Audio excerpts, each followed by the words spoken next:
Hello and welcome to Monday. We have traveled back in time to the 360 menu. I always planned to do this game at Halloween. Today seemed to be the best day I could fit it in. But it's not backwards, so I actually had to use my 360, which was interesting. Also, I don't know how the levels are going to be for this. I'm going to have to tweak them as I go. But here we go. Goosebumps. Also, I had major issue trying to get my 360 to fucking work straight away. But we're going to play two games today. The other one will be on Xbox One. And I've actually played this game before. I played the Xbox One version of this. Oh, way forward. They made Shantae. Cool. And this is a really good game that I would recommend everyone playing for the first time without seeing a playthrough of. It's surprisingly fun, and I'm just going to use a guide to get through it because you have to do like multiple playthroughs to some degree. It's not going to be terribly long. Like, it's going to be about 3 hours, 4 hours maybe, if that, and then we're going to play another game afterwards. It's about 2 hours again, 3 hours after that. But yeah, it's a good game. Would highly recommend playing, just so you can see I haven't played this version. Highly recommend playing this on your own. Anyway, so the first playthrough we're going to do is you have to finish the game in under 175 turns. So let's just call this 175 turns, or 175 turn, because that is all I'm allowed. It works. We'll be a guy in this one, we'll be a girl next time. It doesn't really make a difference, to be honest, so...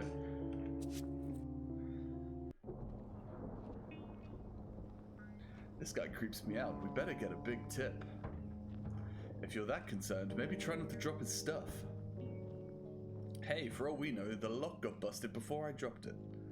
I've heard that before. Whatever, just finish packing up this junk. I'll head back up for the rest. I think I didn't actually see the last word. Who hires a moving company to move out in the middle of the night anyway? Just be glad someone did. We needed the job. So what about the girl? Should I call her or not? The toll booth operator? You ain't got a chance. It's probably for the best anyway, with what's on the road, something. With us always on the road, I don't know. Say, you ever get creeped out driving late at night like this? What do you mean? Oh, you know, it's late, everyone's asleep, it's gotta be going to slink out of the shadows. This better not be about the haunted car again. It's real! Real maybe, but not haunted. Well, it seemed haunted at the time. You can't scare me with this story. I've already heard it a million times. Well, good. That's not even my hairiest adventure. You see, this one, something, evil genie.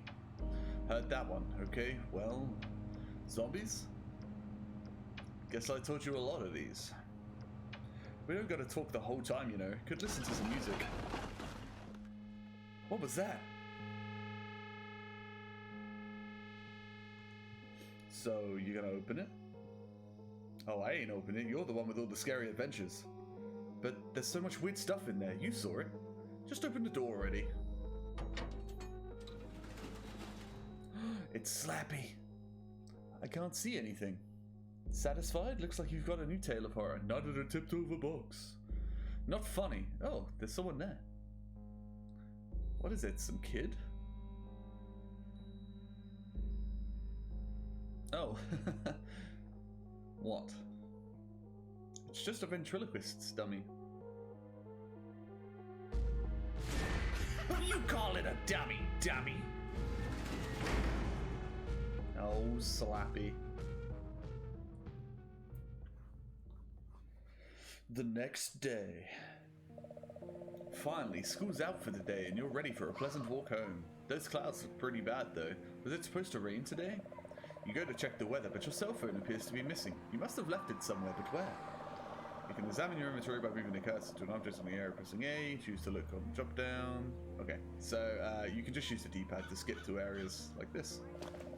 With a heavy sigh, you trudge back inside.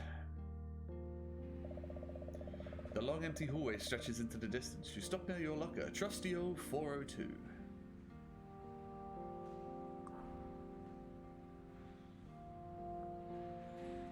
I did enjoy the whispers, thank you very much. I still have a few left, to be honest. By a few, I think I have 2 left. But thank you, they have helped me a lot over the last couple of weeks, actually. You sent those a while ago. You lean down and take the paper. Oh, it looks like a note. An item is added to your inventory. You can select it with A for additional options. Use items in the environment to solve puzzles and progress.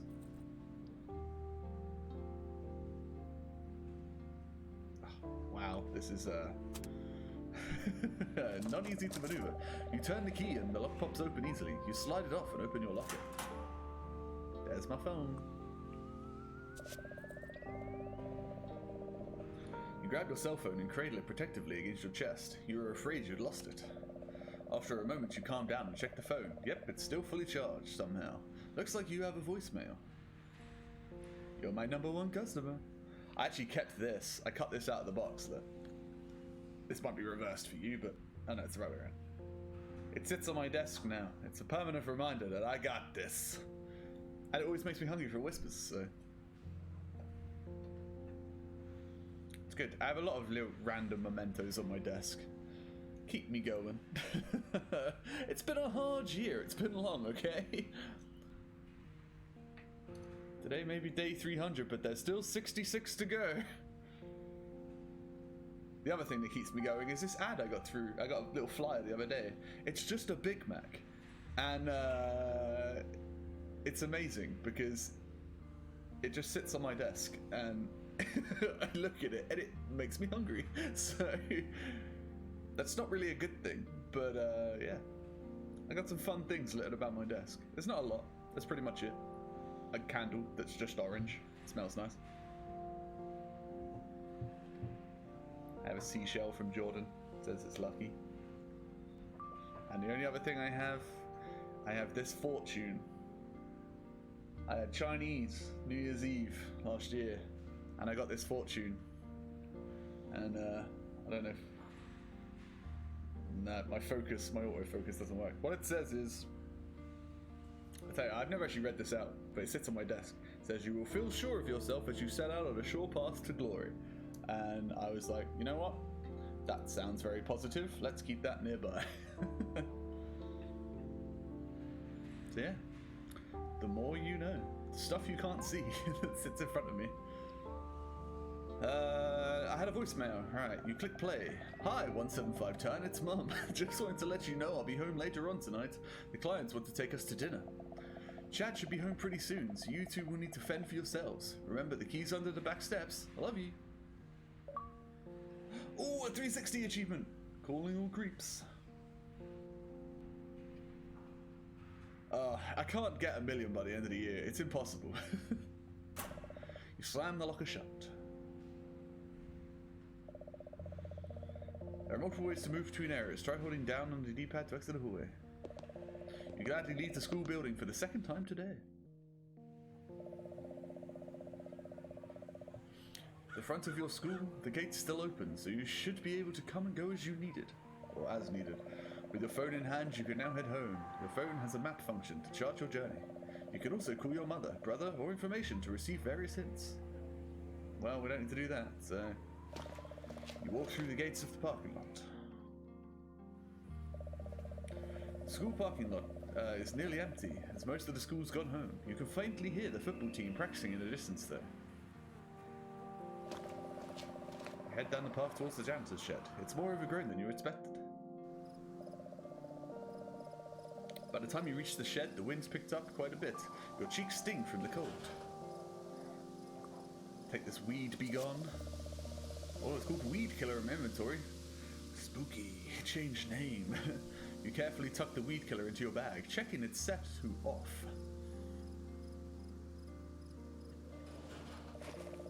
You hurry back down the path to the parking lot. The school parking lot is nearly empty. Oh, I read that already. Don't forget to save your game frequently in case the unthinkable happens. Press start and select save on the menu. I live my life dangerously. You hike up the well-worn path into the woods.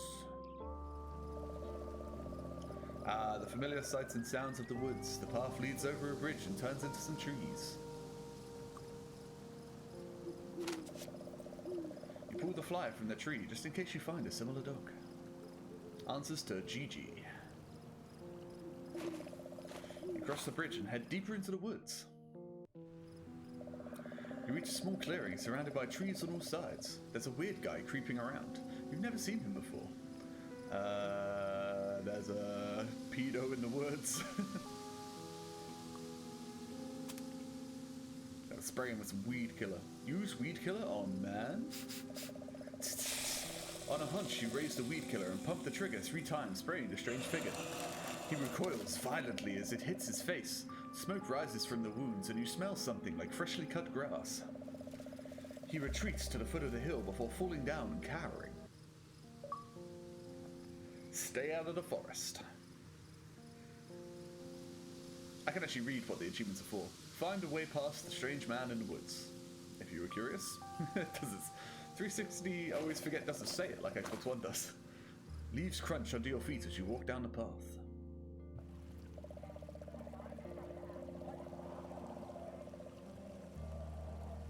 This is the end of the woods. You can get to your neighborhood just up that hill. Looks like there's some kind of commotion near the tunnel.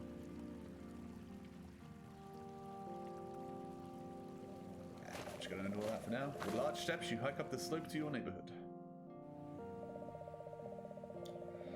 Almost home, you think as you step into your neighborhood. Your spirits fall immediately when you notice an accident down the street. The road is completely blocked. You'll need to find a different way around. Active. Takes on these. You kneel down and carefully pick a blue rose. Ouch, those are some sharp thorns. You hurry over to the wrecked moving van. You peer inside the van and see a ton of boxes along with odds and ends.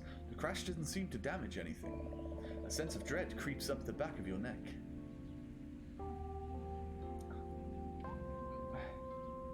Gonna take this little head. You pick up the shrunken head, it's cold and slimy, and drop it into your bag. I think it's this book. You pull out a decent looking book and dust it off. Shrugging, you place it in your bag. Gonna take that. With a flourish, you make the top hat disappear into your bag. I've just realized I'm hovering over my inventory, but just assume that it's there. Because... hang on, where's my mouse? I've lost my mouse. There's just stuff underneath me. Just always assume it's there.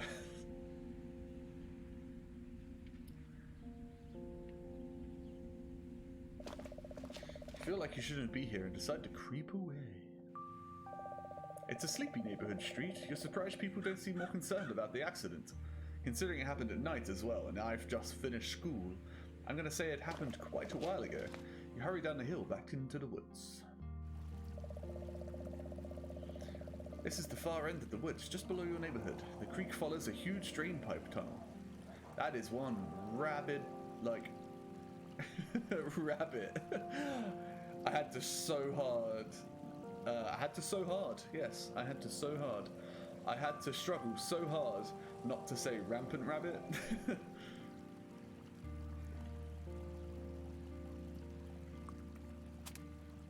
Use the tap on. Oh my god, this is how my day's gonna go. I'm not gonna speak. Use top hat on rabbit. You pull the hand out of your bag and look down to find the rabbit at your feet. He stands on 2 legs and allows you to put the hand on his head. Amazo. Thank you so much, the rabbit says. I'm not much without this hat, I'm afraid. My name is Amazo. Maybe you've heard of me. He pauses, waiting. No? Well, you have my gratitude regardless. Poof. With a flash of white, the rabbit disappears into the brush. Good hair day. Place the magician's top hat on its rightful owner. Man, I'm struggling. Okay. Right, we're going up. You hold your nose and slog into the tunnel, taking care to avoid stepping in the water. You creep into the tunnel, an unnatural darkness closing in around you. Halfway through, you wonder if you'll make it. You steel your nerves and push on.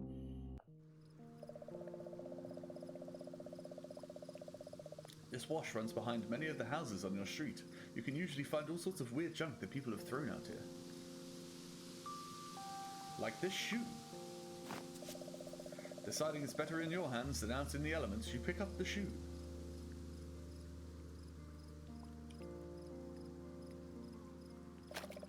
You hop across the rocks to the far end and stroll into your neighborhood. Fuck.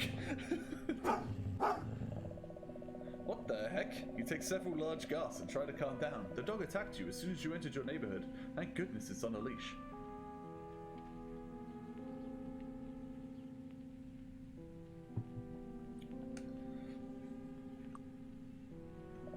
You nervously stammer hello to the woman, who turns a disinterested eye in your direction. Sorry about the dog. She looks to have given you quite the fright. Oh, that's okay. I'm 175 Turn. What's your name? Forster. Mrs. Forster. There's an uncomfortable silence. This town of yours, it's very quiet. What a shame if something were to startle it awake. She chuckles. Fifi is no more dangerous than her handler, my dear. Now, if you'll excuse us. Mrs. Forrester and Fifi continue their walk down the street.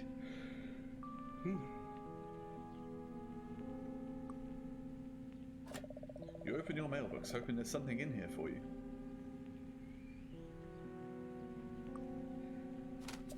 You slip the coupons into your bag. Letter. Take that as well. You take the letter out of the mailbox. You shut the mailbox. You creep along the side of your fence into the backyard.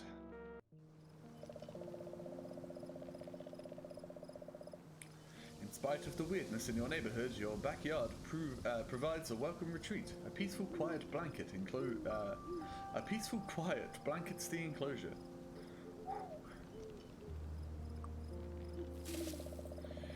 You dump the truck into your bag with the rest of your stuff.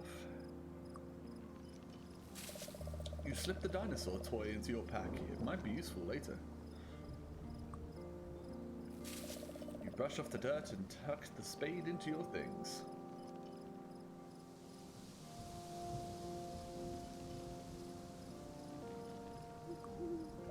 You crouch down and lean your head under the porch for a better look. You pick up the cola can and shake it, listening as the spare key clanks around inside. After a moment, it falls out. You take the spare key, you back out into the hole and stand up. Retreat around the side of the house, back out onto the street. It's your street, but things don't look quite how you left it. For example, there's an enormous creepy mansion where your house should be. I mean, it doesn't look that creepy. You move further down the street and stand in front of what used to be your house. Oh my god!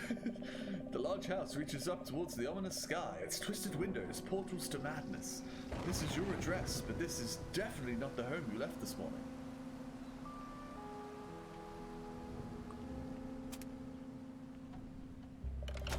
You slip your house key into the lock and cross your fingers. You turn the key and the door opens. Maybe it is your house after all. In we go. You pull open the heavy door and enter the house. Oh, Eggy Legs. Hello.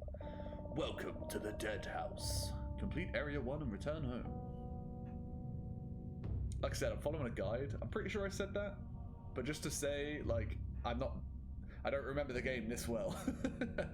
Like, this is without a doubt not your house. Mum would never let the entryway get this dirty. You can smell the dust and decay in the air.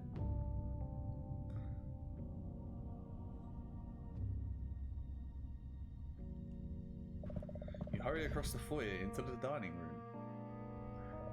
You step into the dining room and spring back, immediately noticing a woman at the table. She eyes you intently, like a hawk searching for prey. You leave the dining room toward the front of the house. There we go, just need these kids to appear. Yikes, 3 children materialize before your eyes, which you are rubbing in disbelief. This really is a haunted house.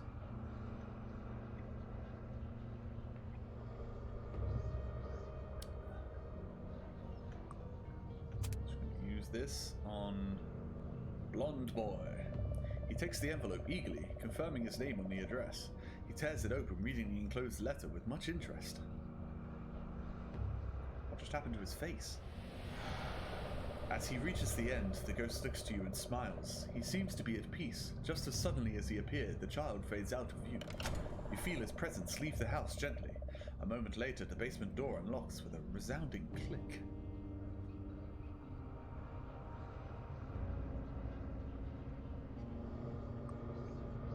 Take that. You carefully take the photo paper and slip it safely into your bag.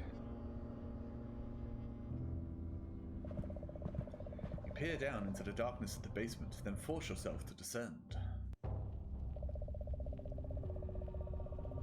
The basement is dark and musty. Sweltering heat builds as the furnace kicks on. You don't want to be down here any longer than necessary.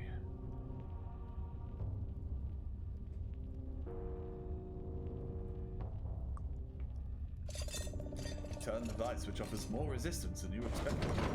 As you turn it, a panel slides away to reveal a hidden passage.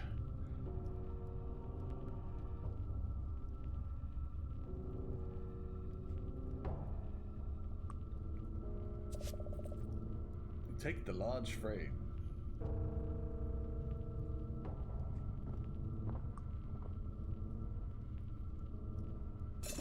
Inside there's a standard flathead screwdriver. You reach in and take it out.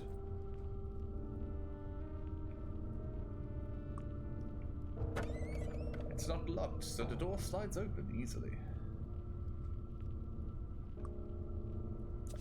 You shove the stepladder into your pack. Jesus Christ, how big is this backpack I'm carrying? You take the hanger out of the closet. Rush back upstairs towards freedom. You hope the situation resolves soon. You'll never get used to the ghosts living downstairs.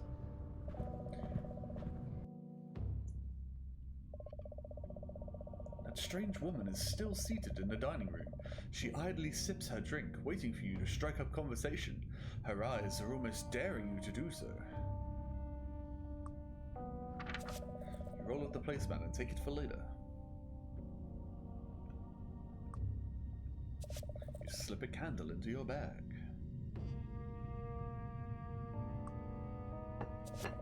You lift the plate gingerly off its pegs and hide it away among your things. You duck into the kitchen. The kitchen looks like a period piece from a time you want nothing to do with. You immediately notice a dripping sound. You strain to hear the source of the dripping. It's so faint, it will be hard to find. You struggle to think of ways to make it louder. You want to track down the drip, but you need to increase its volume. You pull the drawer open. You decide to take the talisman with you. Maybe it can ward off some of the weirdness.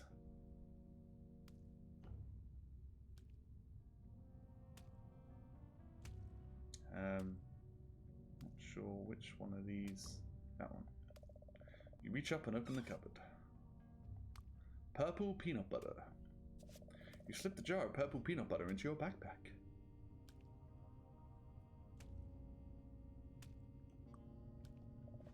You grip the handle firmly and pull open the fridge.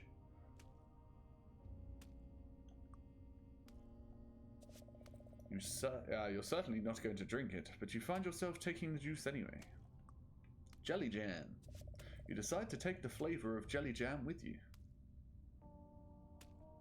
That sentence doesn't make much sense. You decide to take the flavor of jelly jam with you.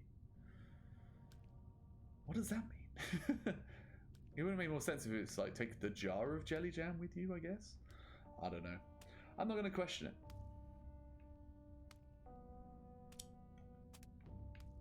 Coat hanger. Use. Garbage disposal. You carefully bend the hanger into a hook. You manage to do so after pricking yourself a scant 4 or 5 times. You thread your new hook into the disposal drain and easily remove the object inside. It's a key. You place it in your pack.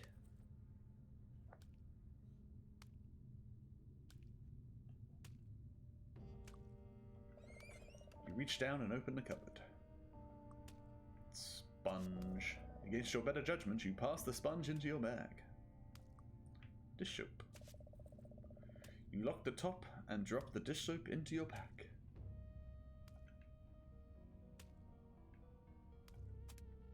Where's my screwdriver?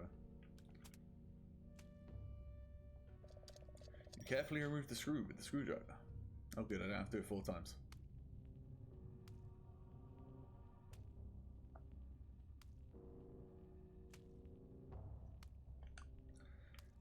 In we go. You tuck your arms close and squeeze through the hole. Hey, there's a tunnel back here. The hole opens up into a tunnel, stretching into the distance. It's cramped and you already have dirt in your hair. You can hear the dripping though. You need to find the source of that leak. Going up. Shuffling on your hands and knees, you press onward. Here the tunnel splits. You listen for the drip. Respect the drip. This corridor leads further into the tunnels.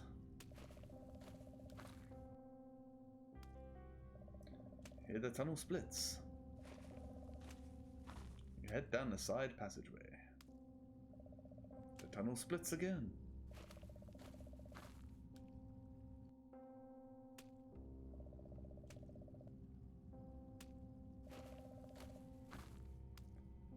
You head down the side passageway. The tunnel just keeps splitting. I went to say dripping. That was wrong.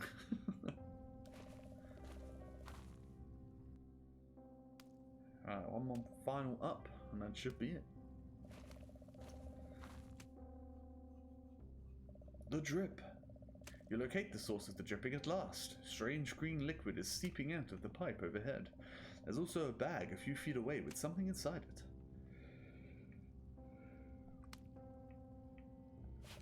You pull the tie and let the bag open. There's a key and a chess piece inside. Without a second thought, you scoop them into your pocket. The pipe overhead rattles violently. There's a loud rushing and then... boom! What happened? It's everywhere! You stumble back, every thought in your head screaming, run! It's another tunnel. You hope it leads to the entrance. You scramble backward, hoping to reach the entrance before that massive slime catches you.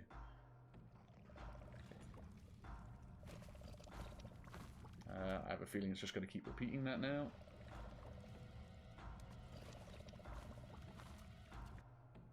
Just keep going back. We'll make it back.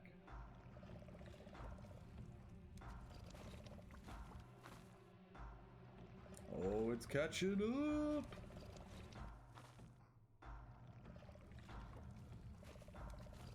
How far we gotta go?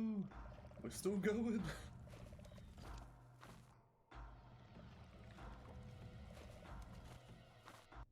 There we go, back in the kitchen. You tumble out of the cupboard. It came from beneath the sink. Face what lies beneath the sink and survive.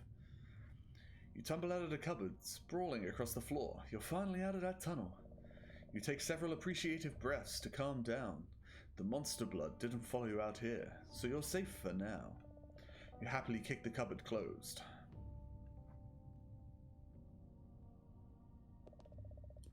You back out of the kitchen. The strange woman is still seated in the dining room. She idly sips her drink, waiting for you to strike up a conversation. I read that already. You walk past the table into the next room. You step into what appears to be your family's den, steeped in darkness and with weird furniture. Oh, that got me a little bit. The TV turned itself on. A picture is coming into focus. It looks like some kind of ventriloquist dummy. It's talking, but there's nobody else there. Where's his voice coming from? Attention Town Center Galleria customers. The mall will be closing earlier today. We apologize for any inconvenience this may cause. My friends and I have big plans for tomorrow, though, so definitely stop by. And if our special guest is listening, he knows who he is. We have a message. You can't ignore us forever. Your fate's already been written, so let's just flip to the last page. The TV shuts off abruptly, leaving the room in silence once more. Take that. You hide the remote inside your backpack.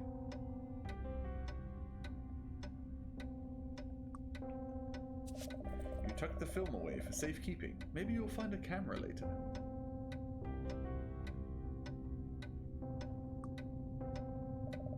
You slide so many horses off the shelf and run it into your collection.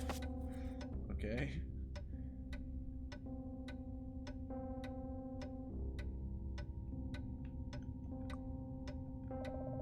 You move in for a closer look at the clock. I need 1988. That one. This particular tab is looser than the others. Can they be removed?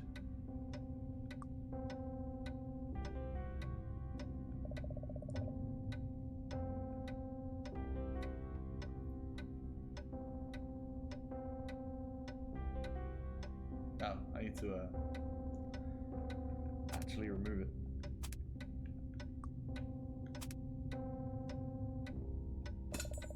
You wedge your screwdriver under the 1988 tab and push. It pops off immediately and it clatters to the floor. A shriek echoes through the house. Sounds like it came from the entryway. It rings in your ears before abruptly stopping, as if it never happened at all.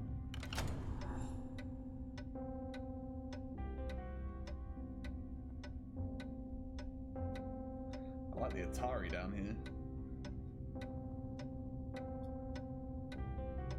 going this way. You pass through to the next room. The laundry room is an oddly welcome sight. At first glance, it appears exactly like you left it, other than the extra door. The dryer is running at the moment.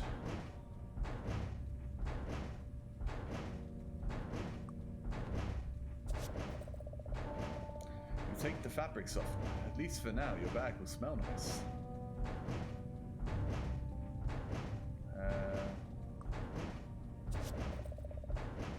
You heft the laundry soap into your bag.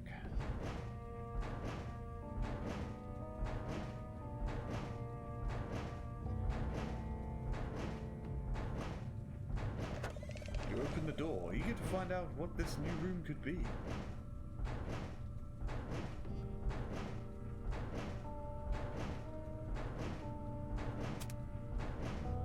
That one? That's study key. That one? Bathroom key. Yeah. Slide the key into the lock and turn.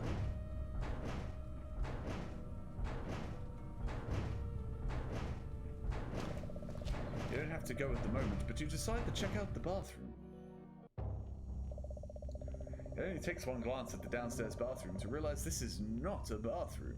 It's a dark room, like a photo lab at school.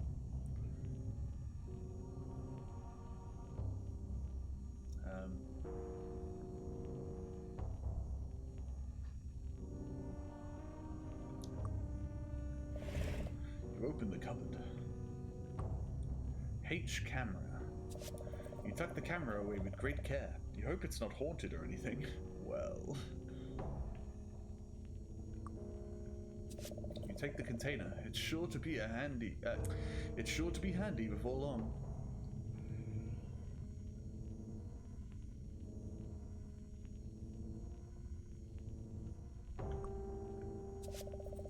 You pick up a photograph that stands out and pluck it from the line.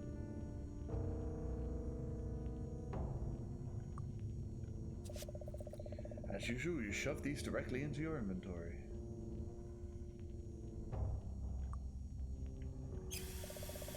Water pours out of the faucet to fill in the sink.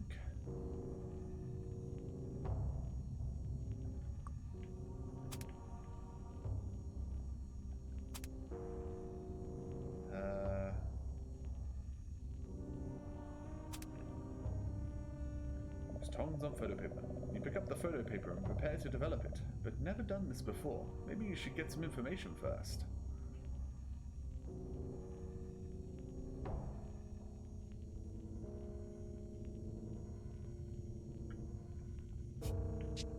Let's save, because I remember this bit being a bit strange, and you have to kind of wait like a random amount of time. Like, so this is going to be interesting, because obviously I haven't looked at the instructions yet, even though I am following a guide. Just making sure.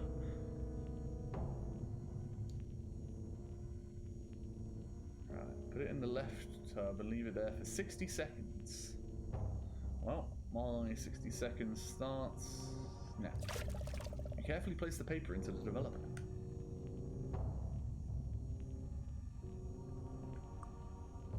Let's get these ready.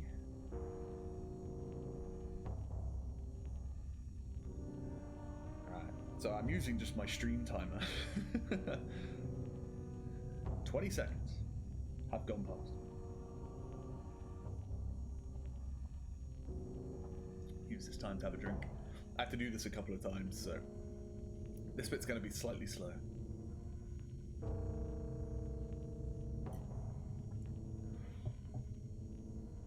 "40 seconds.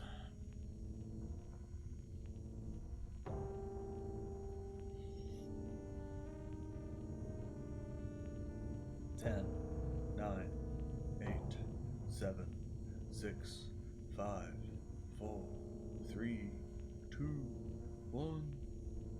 Grab that. You carefully remove the photo paper from the developer. Now what?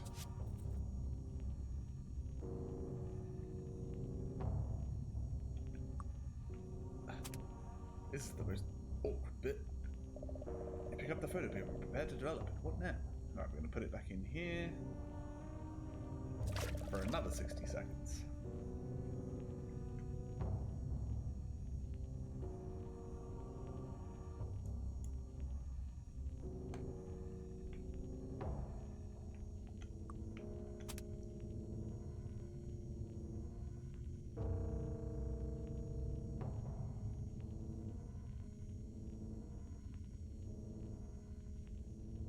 Getting a photo of Egg Boy who's on my windowsill.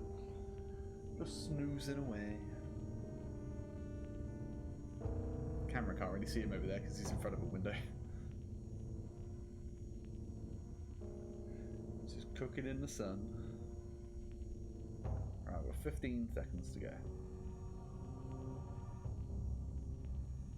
10, 9, 8, 7, 6, 5, 4, 3, 2, 1. I'm going to do that. You pinch the photo paper and lift it out of the stopper. Now what?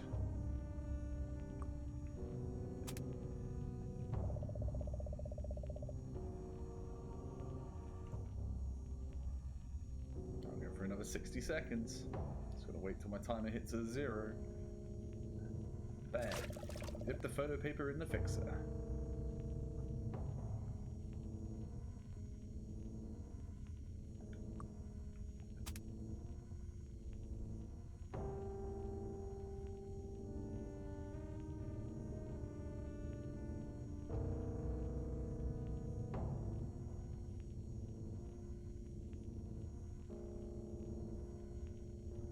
Okay. This is the last one. I have to put it in the sink, but I just have to take it straight back out again, so. This is a process. Definitely a lot quicker than real photography, though. Alright, 20 seconds to go.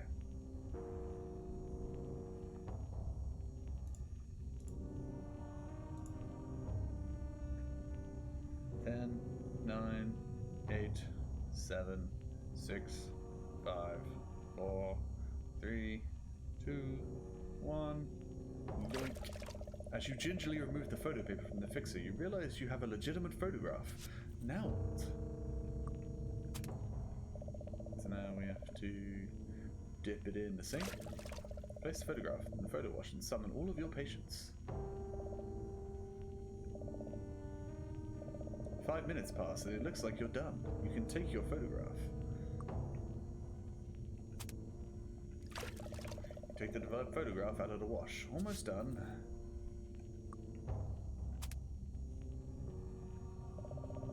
Clip the photo to the line and wait for it to dry. Close your eyes and take a very short nap.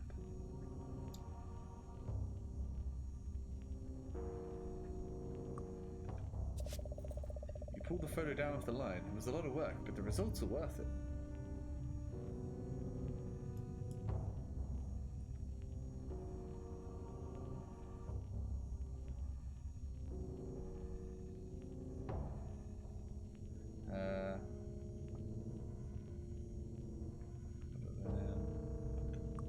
This.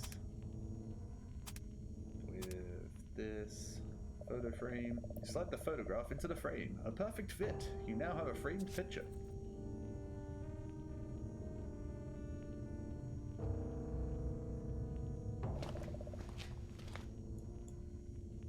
You slip out the door. It's a fairly standard laundry room. The door leading outside makes it a convenient mud room as well. What the hell's a mud room? Slide open the latch and pull the door open.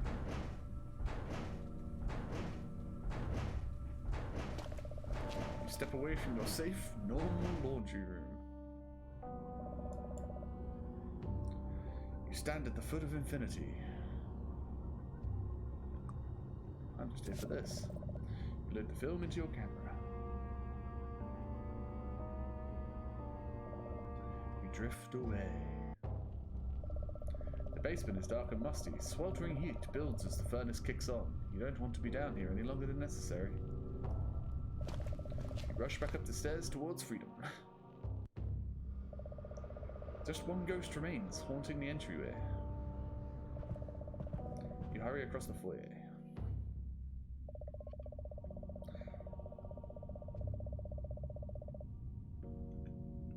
Alright, I'm gonna save again.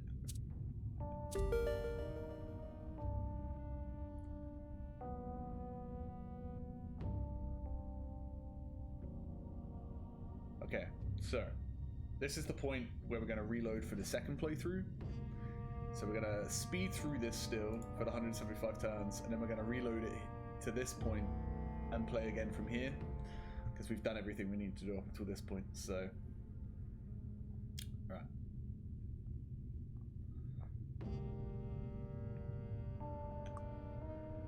Talk to the old lady. A toothy grin spreads across the woman's face before she speaks. There you are, 175 turn. Come give me a big kiss. No way.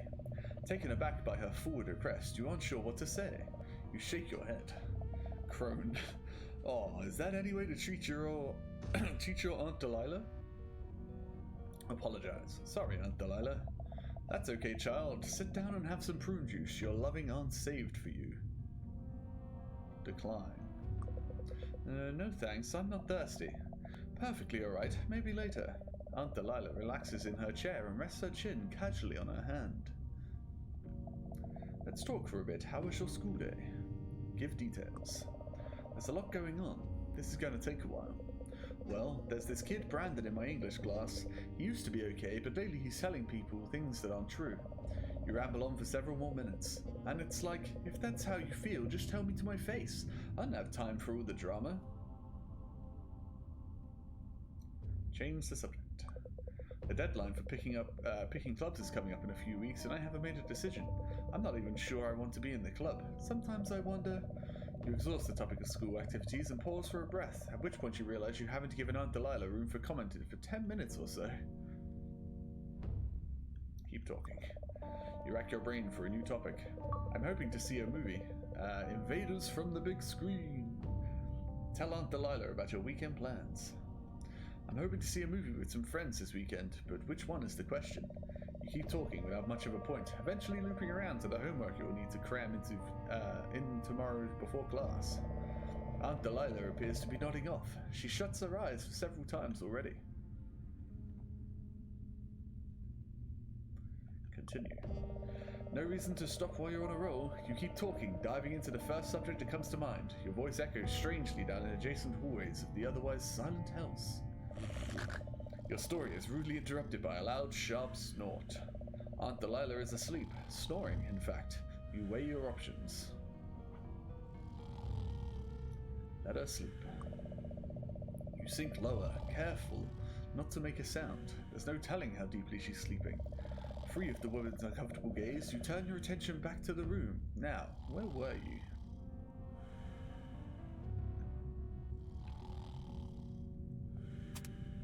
I hate the purple stuff. Don't drink it, Jesus.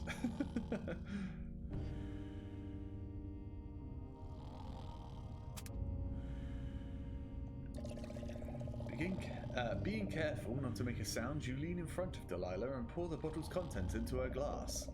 She awakens with a start and resumes sipping at her glass as if nothing happened. What did you do? She collapses on the table, clawing towards you. You little punk! How dare you! Oh my lord, she is melting. Melting! She turns to stone. You notice a loud hissing sound slowly building from deep within the woman. She falls to the ground and begins to melt out of existence. Nothing remains in her place except a small cassette tape.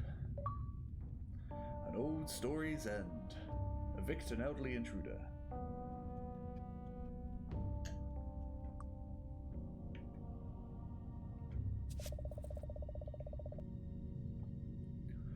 You take the cassette tape.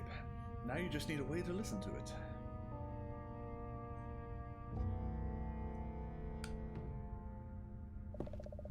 You leave the dining room toward the front of the house.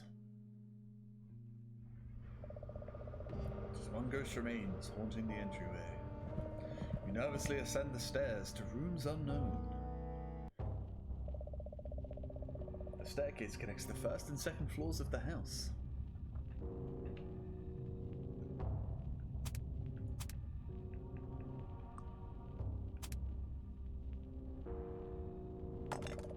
Cautiously set the portrait onto the hook in the wall. It takes a moment to convince yourself it's hanging straight.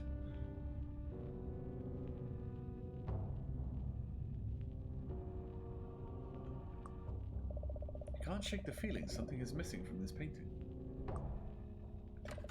You tap on the phone and it swings open, revealing a compartment hidden in the wall.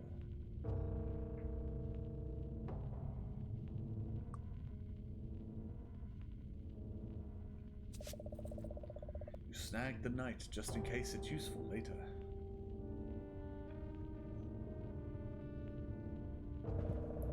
You tromp up the stairs into the first hallway. You stand in the upstairs hallway, which seems relatively untouched. You seek solace in your bedroom. As you set foot into your bedroom, a wave of relief washes away your apprehension. It's unchanged, except for one conspicuous addition.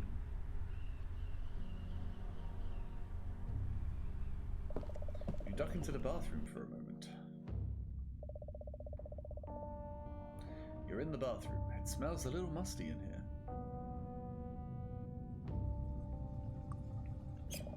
You turn the faucet and the hot water begins pouring out. You turn on the water, feeling it with your hand until it's nice and hot. Then you switch it to the shower and let it spray harmlessly in the tub. 1081943.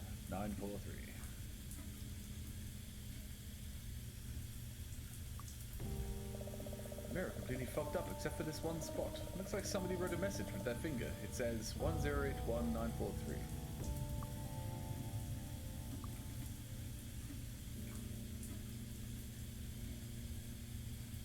You know what? I'm just gonna write that. I mean, I probably won't have to, but just in case.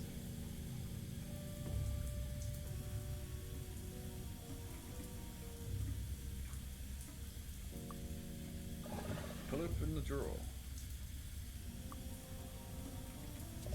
Take the hand mirror.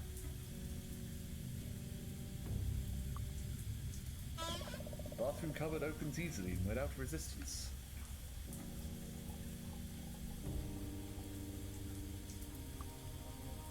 Ain't jumping down there yet. You slip out the door on the right. I'm a flip if she saw the guest room like this. It looks like a toy store exploded.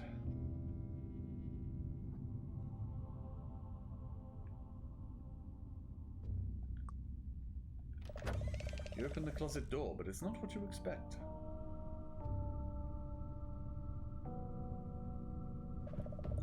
You proceed into the bathroom.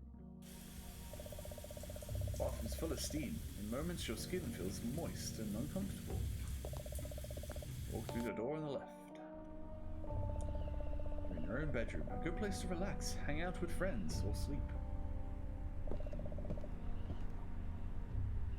You turn and leave your bedroom. You stand in the upstairs hallway, which seems relatively untouched.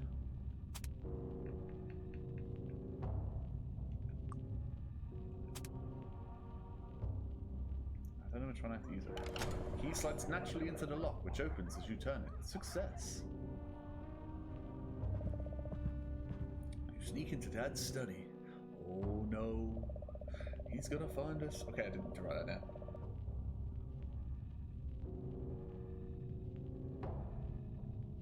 The study feels set apart from the rest of the house, everything being made of expensive wood like oak and mahogany. Just gonna take that. You snag the chess piece.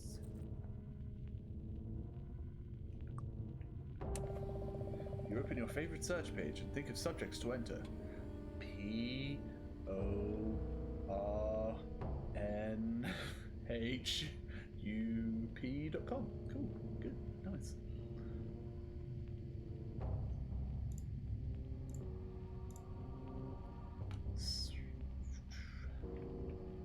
Select response. Music. You type music and hit enter. The first result is your favorite digital music marketplace. You click the search bar.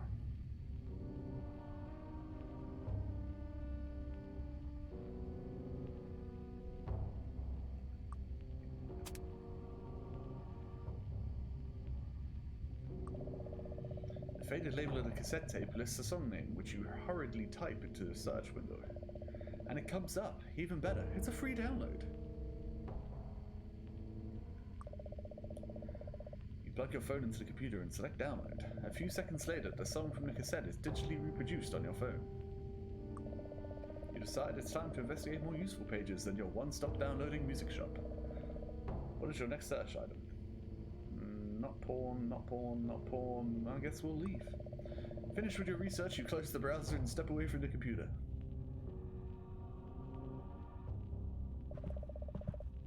Return to the hallway.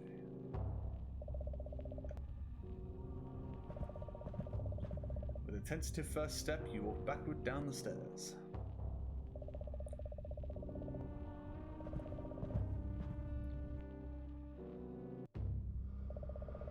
Just one ghost remains, haunting the entryway.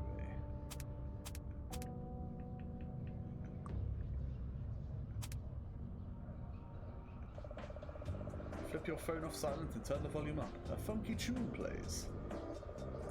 The boy smiles, swaying back and forth to the rhythm. He vanishes, his presence bounding away from the house. A door directly above you unlocks with a loud thunk. The ghost next door. Use modern technology to give the second ghost child his heart's desire. Ooh, it came from the internet. Oh, that was that one. The ghost next door will see to the needs of 3 unexpected guests. Okay. You nervously ascend the stairs to rooms unknown.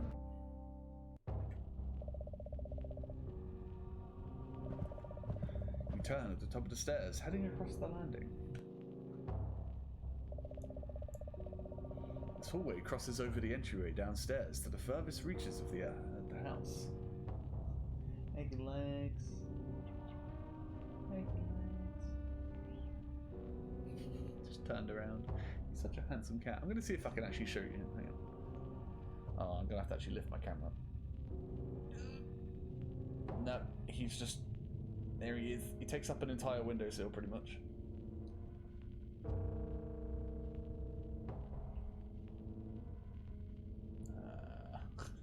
Camera looks wrong now.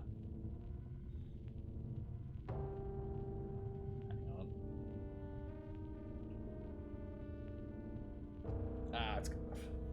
No, that looks right. I'm pretty sure that was.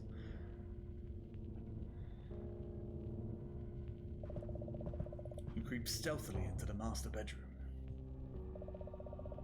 It's an overwhelmingly creepy twist on your parents' bedroom. As you approach the closet, it slides open on its own.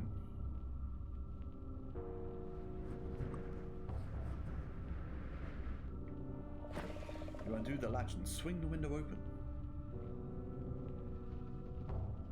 I can't remember what one the container was. That one? Yeah. Hold out the empty container, making sure to catch several big bloody drops of the substance as it runs off the gargoyle's mouth.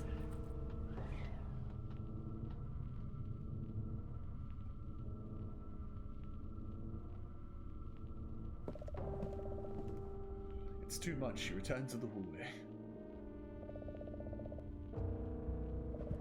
She passed through into the next room, dodging a bit of falling plaster as she passed through the doorway. It's just a dead end. The hatch in the ceiling should lead to the attic. Sounds like I'm about to be crushed.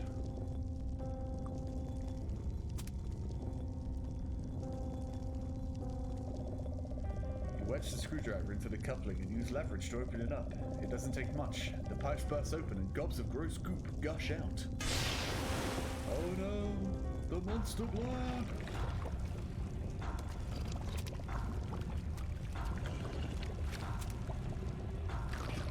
Hurriedly opened the bottle and emptied its contents into the green slime. Tension hangs in the air.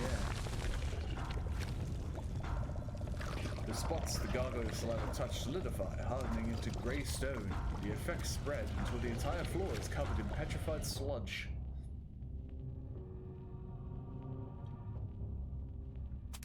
What's that stepladder? Help me, stepladder. You place the stepladder beneath the attic hatch.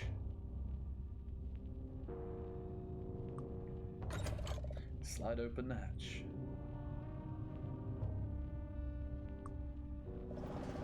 You pull down the ladder.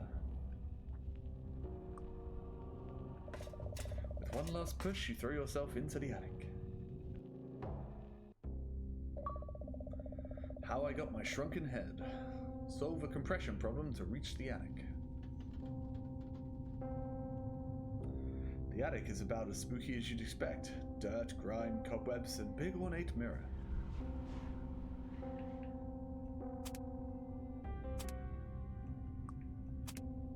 Use this on the mirror.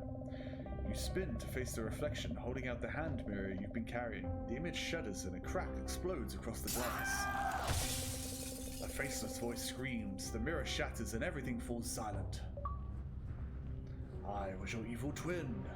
Look into an antique mirror to do some self-reflection. Goosebumps. It's a Goosebumps story called Let's Get Invisible. You used to read Goosebumps all the time when you were a kid. Of course, you knew the dummy on TV looked familiar. It was Slappy, the evil ventriloquist dummy. Oh, the game's getting better.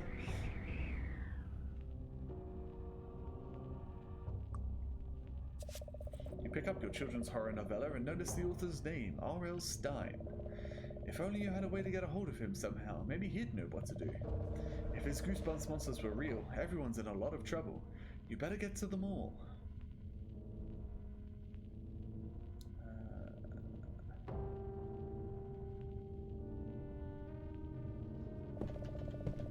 You walk back downstairs, feeling much lighter than you have since arriving. The rooms are all still off, but it feels less like a haunted house and more like your house again. You hop down the stairs, mind racing for a way to reach the mall when a solution stumbles clumsily through the door. Chad. You slam directly into your brother as you leap down the stairs. He barely seems to notice. Hey, 17510, glad you're here. You see all this crazy stuff going on? Ask about Chad. I know, right? Are you okay? Oh, that was my voice. Not really, he says while looking around, making sure the coast is clear. I realized something about Mom and Dad, why they've been acting so weird lately. They're monsters? Oh, no, of course. It makes perfect sense. When did these creatures replace our parents? No, our parents are the same they've always been. No, what I was trying to say is even more shocking. I'm not their son at all. I can prove it, 17510. You'll see. Mom keeps important documents in the trunk at the foot of her bed. Go up and get my birth certificate. Normally, you completely ignore everything he just said, even by Chad's standards. This latest theory is ridiculous. However, today it might just work to your advantage. I'll make you a deal since you're my brother. You know, probably. I'll go get your birth certificate, but afterwards you have to give me a ride to the mall. I know how to stop these monsters, but I can't do it without your help. Do we have a deal? Sounds like we have a deal then. You'll get the birth certificate so my fingerprints are nowhere to be seen. And I'll drive you to the mall afterward. Good. Remember, the certificate's upstairs in Mum and Dad's room, in a trunk. The code to unlock it is 1992.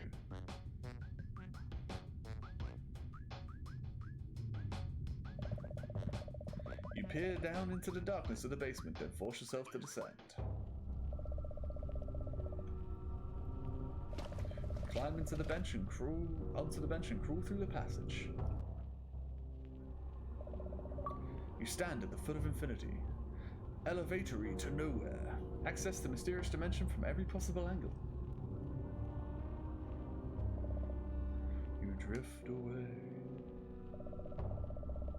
Okay, you're back in the master bedroom. Chad wants whatever's in the big chest. Thunk. The trunk's lock disengages and its lid pops open slightly. You lift it the rest of the way.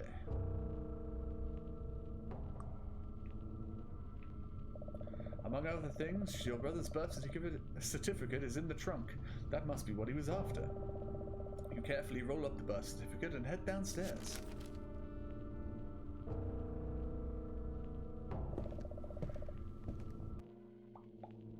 Let's go back to Chad.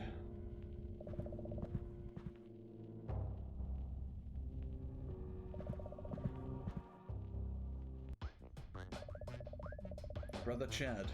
He has a wild theory about his upbringing. You happily present the birth certificate, eager to receive your end of the bargain.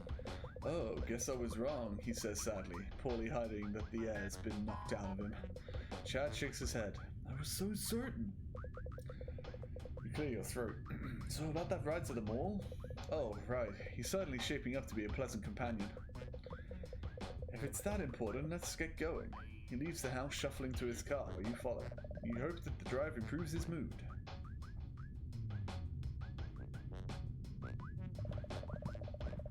The vibe in here is too much, so you head back outside with some air. You're standing outside the haunted version of your house. Your brother Chad's there too. He looks confused by the whole ordeal, but you can tell he's trying not to show it.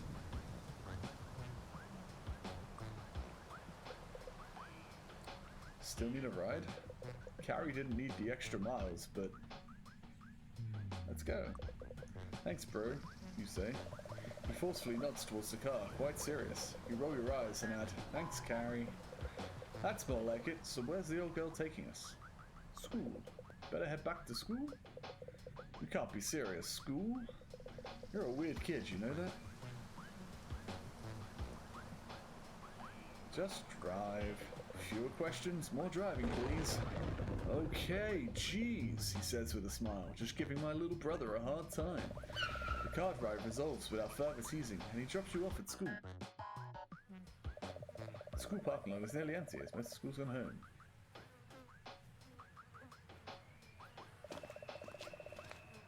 You hike up the well-worn path to the woods. You approach the bridge, but pause. There was a rustling in the bushes just now. Something's not right. Cross the bridge and head deeper into the woods. Not plant food. Narrowly escape defeat by wearing a talisman into the woods. You feel like you're being watched. You glance around and can't see anyone, but you're certain there's something out there.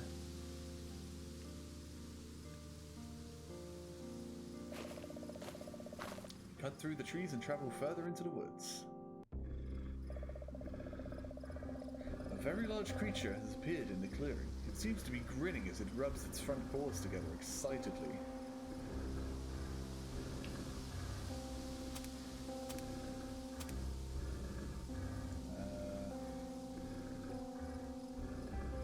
Here's the shrunken head.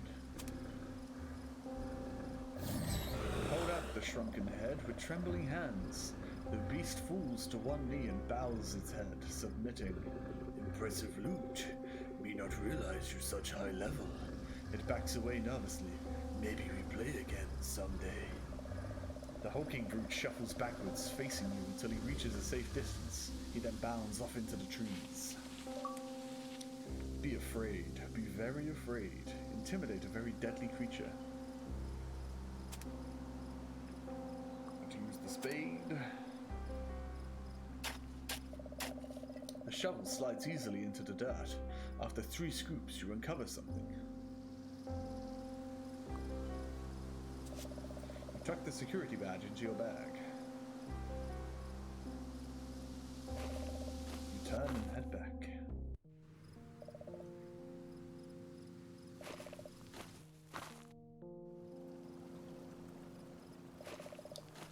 jog back towards the school. The school parking lot is nearly empty. Oh wait, I keep reading that over and over again. Car's ready to go. Need a ride? Yep. Going to the mall now. Town Center Galleria and step on it. Sounds like fun, 175 turn. Let's go to the mall today. Ready? You buckle your seatbelt. We're the only ones who could stop Slappy. He just stares at you, utterly confused. Oh, right, the whole Goosebumps thing. Freaky weird. He guns it out a lot. And you make all the lights. The lot's deserted as Chad looks for a good spot. Haunted car. Convince your brother to give you a ride across town. The mall parking lot's completely empty when you arrive. Slappy and his monsters must already be inside. You get out of the car, the door echoing as you shut it. Chad places a hand on your shoulder. Good luck in there, bro. I don't understand all this stuff you said, but these monsters sound pretty nasty. If anyone can stop Slippy, it's you.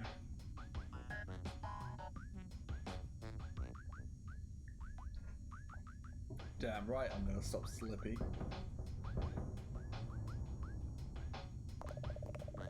You approach the entrance to the town center Galleria. You stand at the mall's entrance, working up your courage to go inside. You can vaguely see someone on the other side of the glass.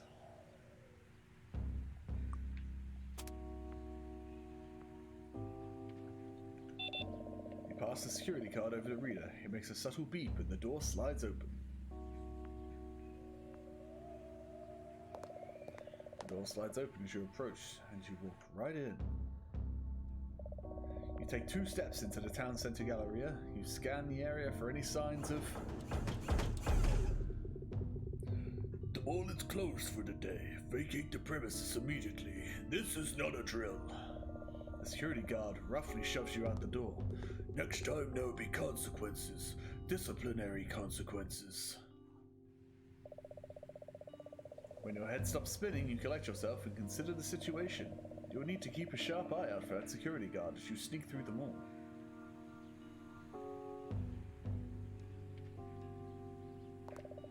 The door slides open. Shop till you drop dead. Find a way inside the mall. The mall is eerily quiet when it's empty. Your footsteps echo for what seems like miles. Just need to read this. The security guard will attack and kill you if you run into him. He patrols all the areas that shows up as a shadow or reflection. Do not move in the direction he is guarding. There is always another way to go. As this results in death and attempt, you're no death speedrun. Okay? We are going up. You continue further into the mall.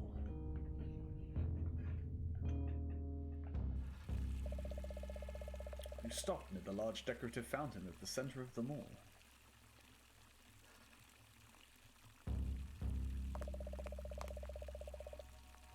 An empty stomach drives you into the welcoming arms of the food court.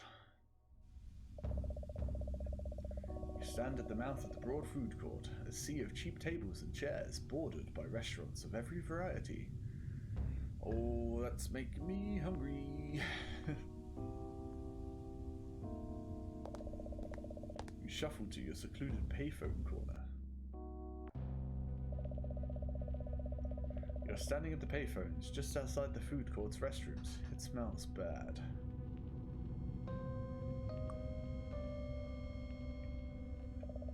You let your fingers do the walking to a promising page in the phone book.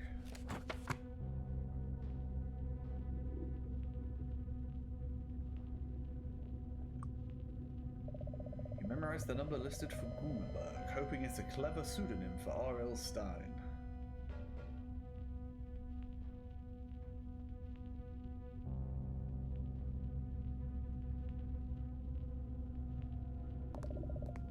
Food court beckons.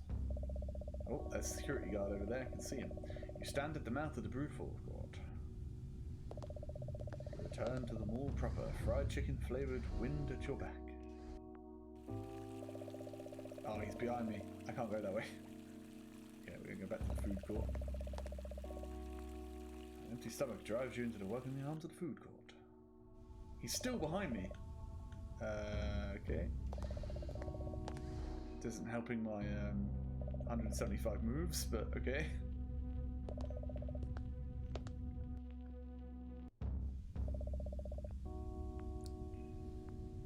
Will he just disappear over time?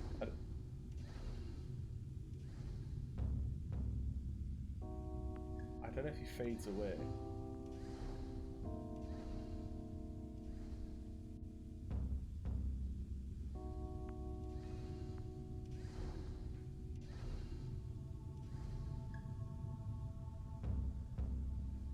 I don't think so.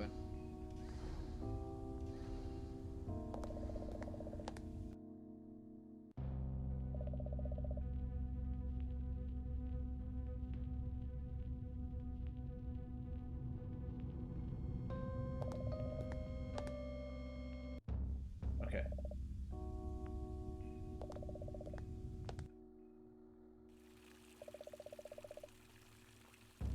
Three. Oh, there he is with his donut. 4. Okay, added in a few extra moves. Probably won't be the worst thing in the world.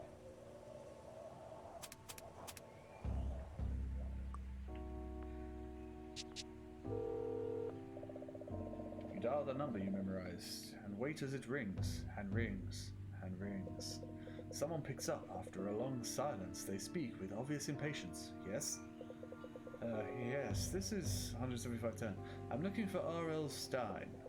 Another pause. Longer this time. Never heard of him. He's an author, you explain. He wrote the Goosebumps books everyone likes. That was a weird way to word that. Everyone likes them? He asks. So they're good? You find them scary? The man on the other end of the line seems to know more about Goosebumps than he let on. They're the scariest. You lay it on thick, hoping your hunch about the number was correct. My favorite. Oh, hold on. There's rustling at the other end. Someone's here, wants to talk to you. This is R.L. Stein, Master of Horror. I would do Jack Black if I could, but I can't do his voice. This is R.L. Stein. No, it's not it. Don't worry. Someone says an identical sounding voice. Your 175 turn, was it? It's definitely been R.L. Stein the entire call. That's right, sorry sir, but we don't have a lot of time. Slappy is here and... Slappy? Why didn't you say so? He's serious. How did he get free? Never mind, where are you? The town center Galleria. You wonder if we'll need the address. Okay, good. Now listen. You hear a car door open and shut on the other end. You must keep Slappy distracted. Do you understand? It's important. The car starts. Do whatever it takes to keep him busy. You can do this 175 turn. After a beat, he adds, I'll be there as soon as possible. R.L. Stein hangs up abruptly. The line goes dead. Using the old brain juice. That was for finding a way to cool R.L. Stein without touching gross coins or a dirty phone receiver.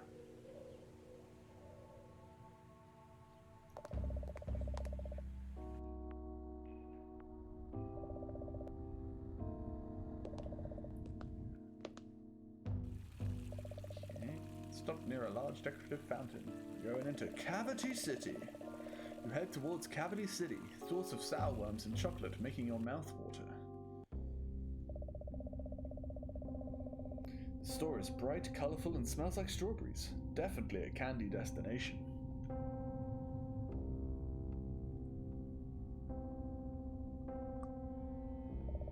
You take one of the bags. Candy. Prepare to meet 175 turn. I don't know why I messed up my own name. Right. Grab one serving of candy from the following bins. Fruit caps. Nope. That's candy corn, I can tell that from here. Gummy worms. Fruit caps. Take. Pill-shaped fruit candy might just be the best medicine. Into the bag. Fruit orbs.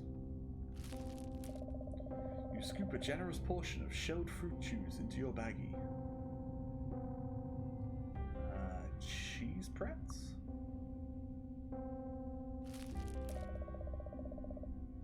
You've done more than a few chocolate pretzels into the bag. PB cups. Scooping 3 PB cups into your bag, you can already taste their perfect blend of savory sweetness. If you like peanut butter, you're crazy. Sugar caps, jelly beans, gummy worms, sour melts. Sugar caps, it was the last one.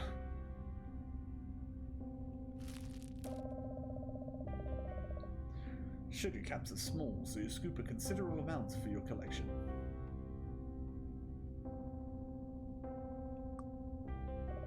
You step closer to the cash register.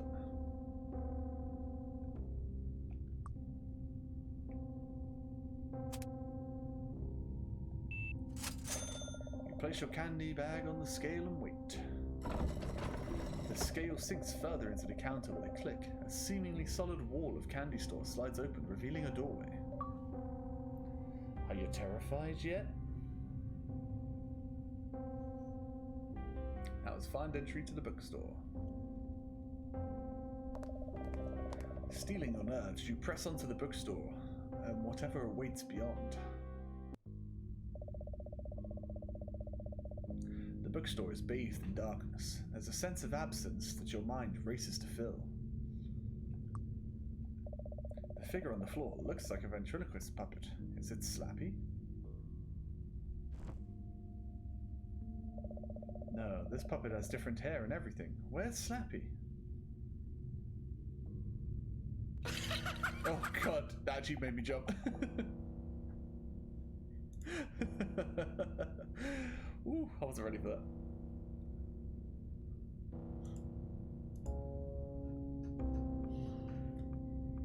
I'm so glad you could make it. What? Who are you? Don't give name. I'm the kid who's gonna stop you once and for all. Oh, well, it's a pleasure to meet you. What's your plan? How are you going to stop me? Stammer it out. I'm sure I'll think of something. No, kid, you won't. Want to know how I know that? Sincere. Probably because I clearly don't have a plan. Well, that, but mainly because you're not R.L. Stein. Nobody else stands a snowball's chance in Miami. Whatever. You're full-on obsessed with this Stein guy, aren't you? What's the big deal? He's the reason we're all here. We're going to make him pay. Pay for giving us life and then locking us away inside those books. Challenge. Locked in books? Is that really the worst thing that's ever happened to you? Doesn't seem that bad. Well, the other dummies... Oh, Slappy's nightmare. Discover Slappy's secret shame. That for? Well, the other dummies, they called me Sandwich for Brains. Scrutinize. And when they said that, how did it make you feel? Let's dig deep. Don't try and psychoanalyze me, kid. You don't want to know what's inside this walnut noggin. Hey, walnuts are back. Shrug. Actually, I know you like to talk to your victims, which allowed me to keep you occupied this whole time. I knew it! What's your game, kid? Major look. It's really him, R.L. Stein, right over there. What? Where? Nobody's there. You should worry less about who isn't behind me and more about who's in front of you. To illustrate his point, Slappy charges towards you.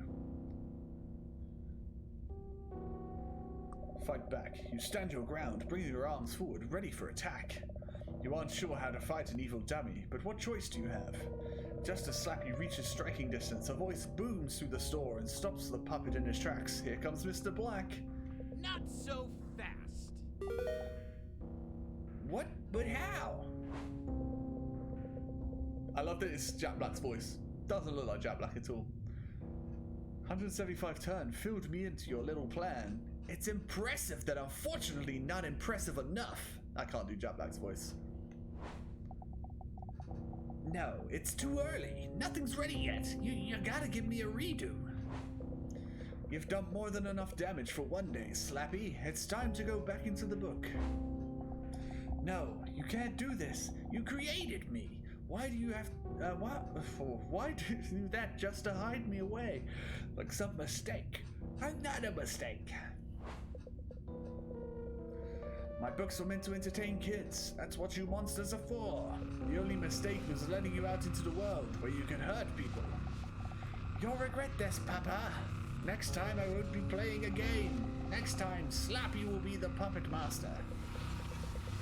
Shut up and get in the book.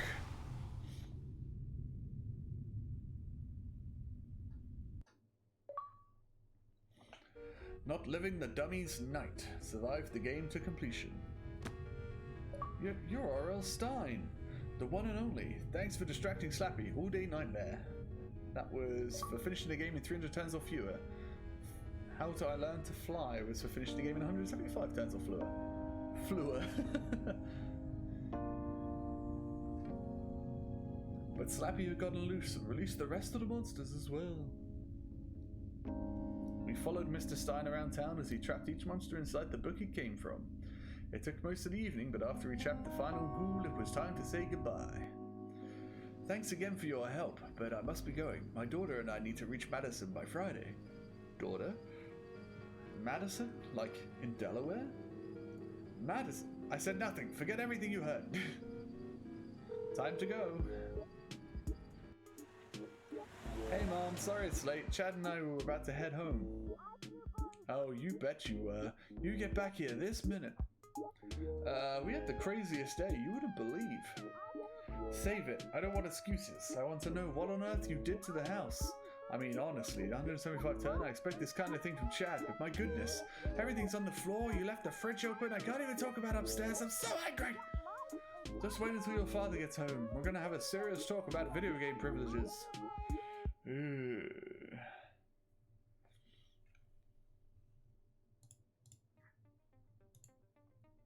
Right, so that was the first playthrough. The next one's going to be longer because we have to go around and actually get loads of achievements.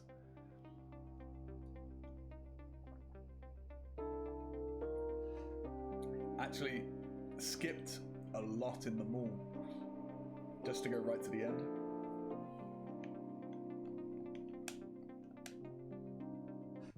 Wasn't letting me skip the credits.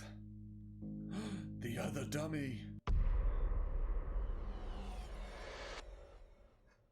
It wasn't a fake one after all!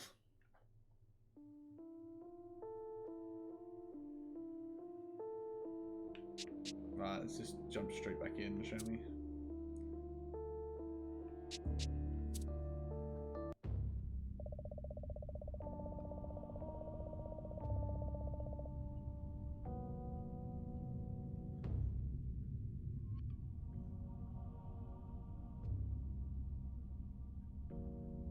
Right. So we're back at the old lady. Oh yeah, I always have to dial. A toothy grin spreads across the woman's face before she speaks. There you are, Turn. I'm just gonna call him Turn. Come give me a big kiss. No way. Taken aback by her forward request, you aren't sure what to say. You shake your head. Ah, is this any way to treat your Aunt Delilah? Apologize. Sorry, Aunt Delilah. That's okay, child. Sit down and have some prune juice your loving aunt saved for you. Drink. You sit down at your place and lift the glass to your lips. It smells thick. Thick and dark. How can something smell thick and dark? That's neither of those smell like anything. You hold your nose and take a large gulp, hoping to finish it as quickly as possible. It burns as it slides down your throat. Suddenly your muscles tighten, exhaustion creeps over you and your vision blurs. You feel older. Your shoulders hunch and your chest sinks closer to the table. A raspiness grows into your lungs with every breath. You think it might be nice to take a nap, just for a few minutes. Oh yeah, me too.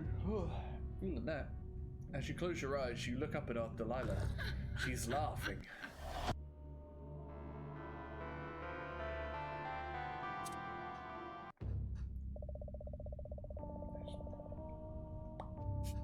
Right, we're just gonna, every time I die, I'm gonna save the game. Oops.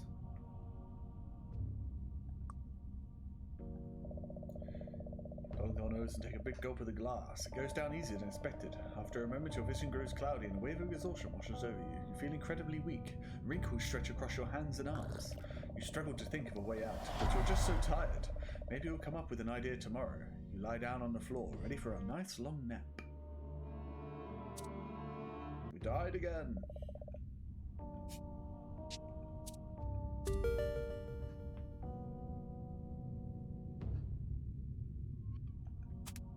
Where's the camera? Where's the camera? There it is.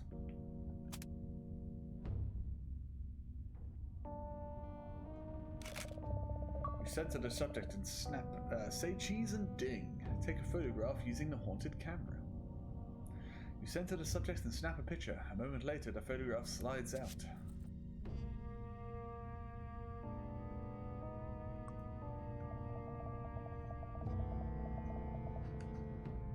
No way. Apologize. Decline. Delilah relaxes in her chair and rests her chin casually on her hand. Let's talk for a bit. How was school today? Give details. There's a lot going on. This is going to take a while. We read that already. Skip over that. Change the subject.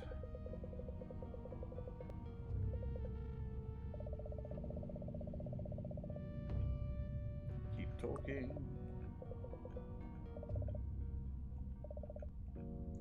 Continue.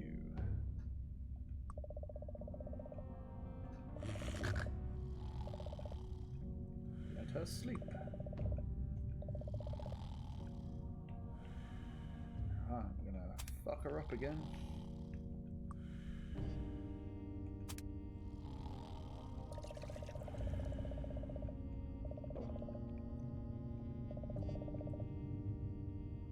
Delilah realizes something is wrong and begins coughing. Looks like the prune juice works both ways. What did you do? She collapses to the table.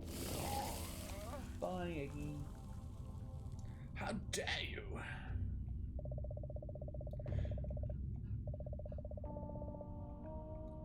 Take the cassette.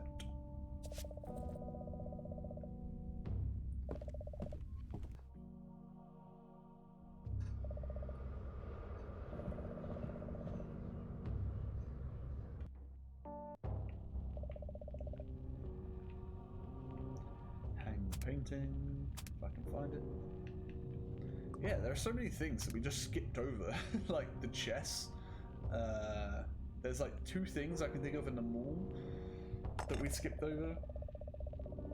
I can think of another thing in here with there's like a mask.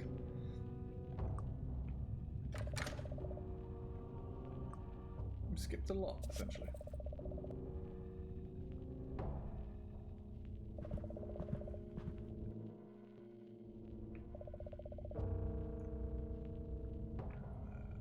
Straight into the study.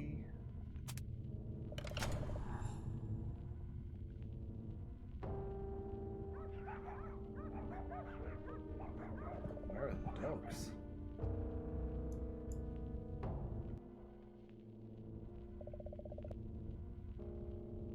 The study feels set apart from the rest of the house, everything being made of expensive wood like oak and mahogany. You snag the chess piece. Load the film into your camera. Oops. You return to the upstairs hallway. You seek solace in your bedroom. It's unchanged except for one conspicuous addition. Conspicuous. Conspicuous is the word.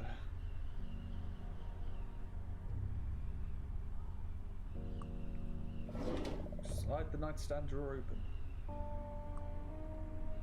You decide you'd better hold on to these games.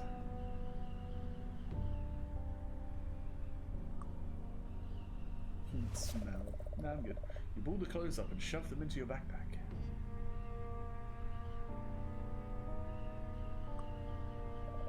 You hunch over the board and sink deeply into thought.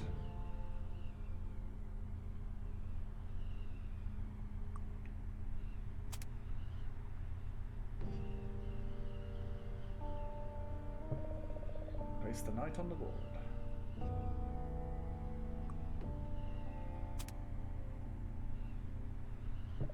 Place the rook on the board.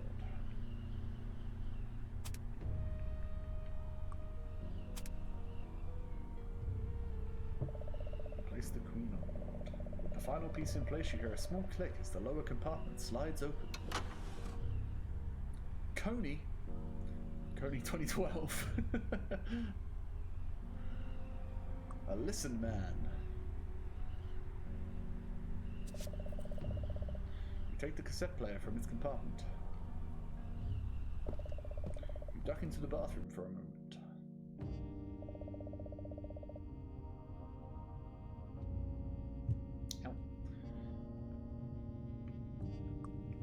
Turn these on again.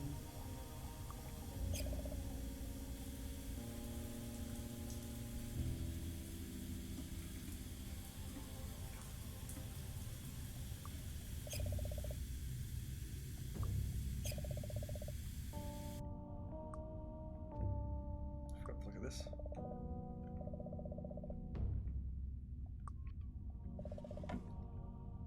Get the mirror.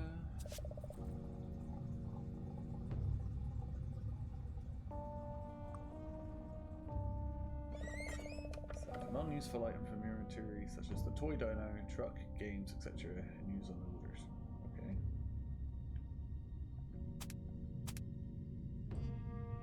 Send the old dino down.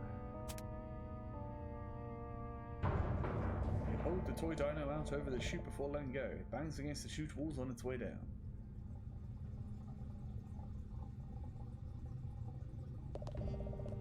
Slip out the door on your right. Flip if she saw the guest room like this. It's an enormous stack of toys, dolls, stuffed animals, maybe even... Before you can finish your thought, a robot emerges from the pile. He totters towards you before pointing his laser blaster right between your eyes. You remember the toy from somewhere, an Annihilator 3000. You think, it doesn't seem like he's playing.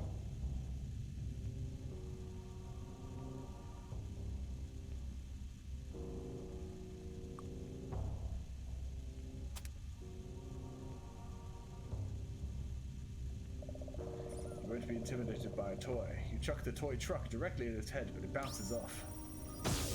The Annihilator takes its turn next, shooting a deadly laser beam in your direction. It doesn't bounce off. Fortunately, you only notice it for a split second. It's fucking grim.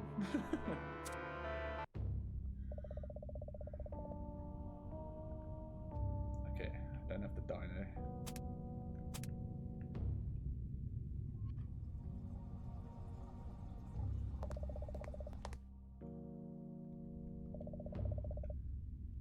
Save it.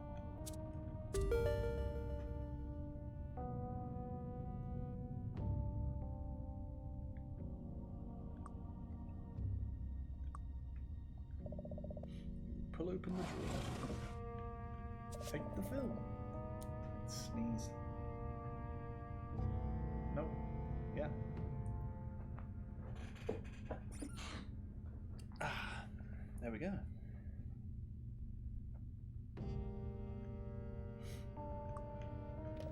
Open that.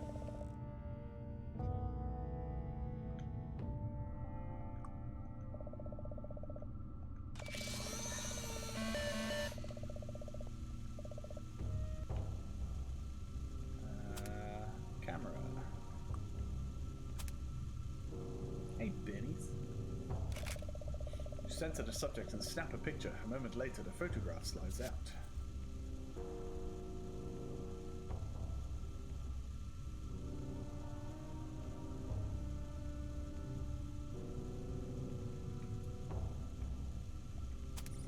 Dish soap. You empty the entire bottle of dish soap on the Annihilator's feet. It attempts to walk towards you, but the soap proves too much. It swings its arms and legs rapidly, trying to regain its footing, and falls flat on its mechanical face. Toy terror. Batteries included. Disable a deadly toy bent on destruction. Let's steal its batteries.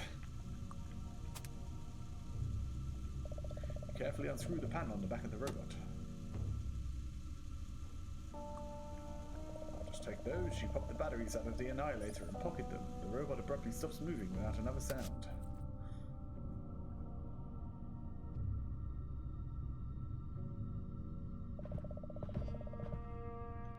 Back into the hallway. You stand in the upstairs hallway, which seems relatively untouched.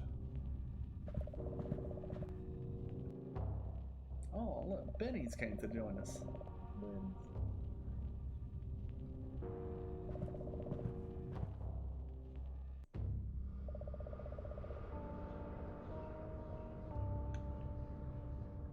I'm going to use the batteries with the Walkman.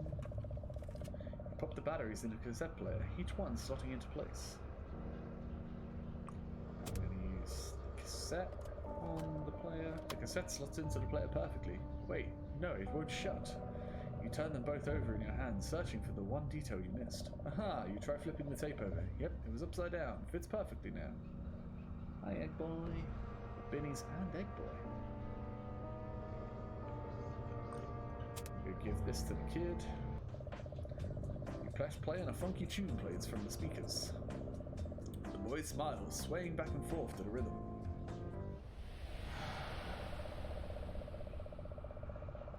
He vanishes, his presence bounding away from the house. A door directly above you unlocks with a large thunk.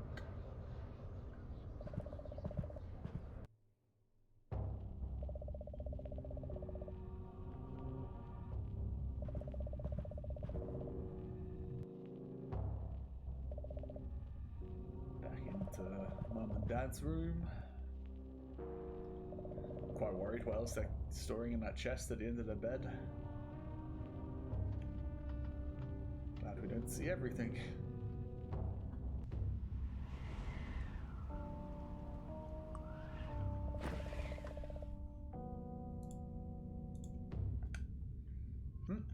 Green goo. Let's just taste it. It's even called saliva. Let's give it a taste. You hold your tongue out to catch a drop of the jelly.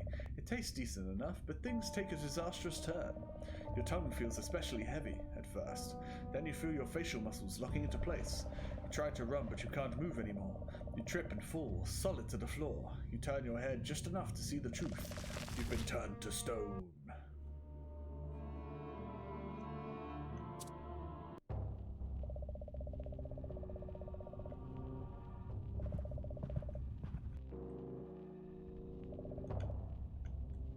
Save it again here.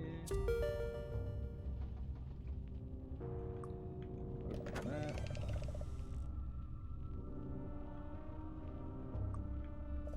Oh, you lie down, hoping to find the comfortable grooves you're accustomed to. They're not there. The bed is seriously uncomfortable. How else did they do that?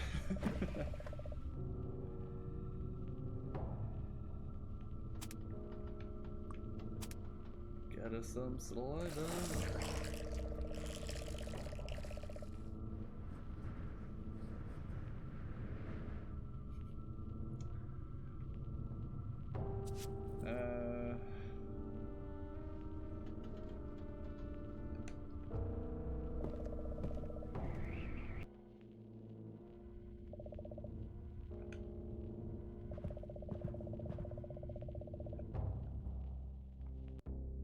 Okay.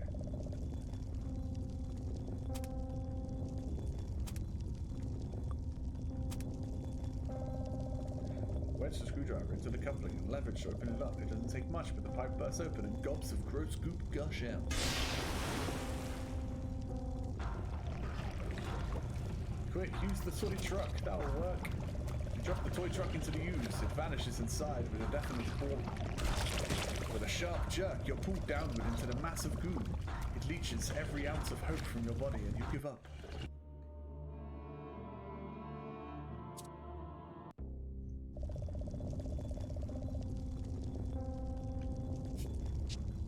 Save.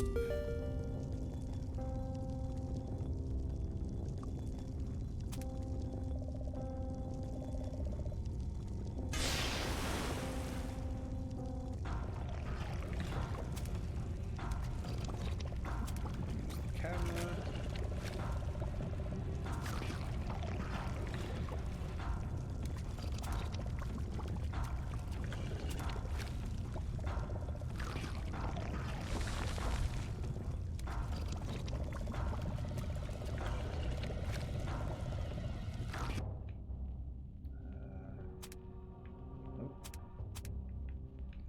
Step ladder.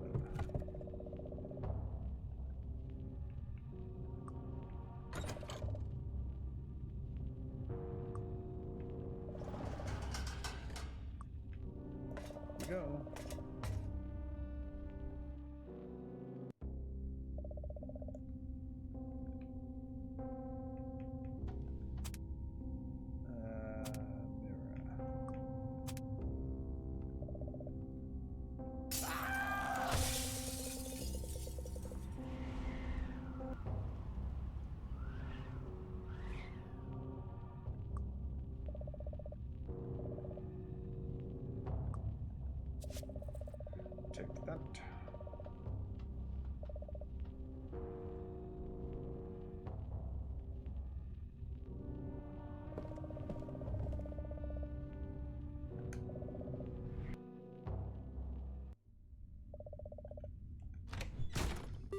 It's Chad.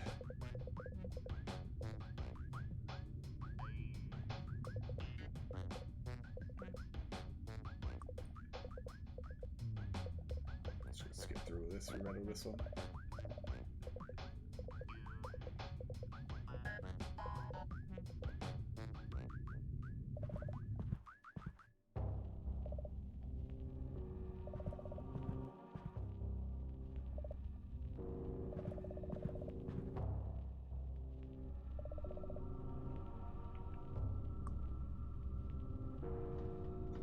Yeah.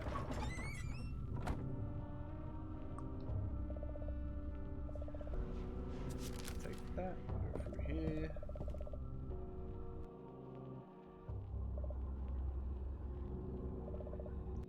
You drift away. It's a fairly standard laundry room. The door leading outside makes it a convenient mudroom as well.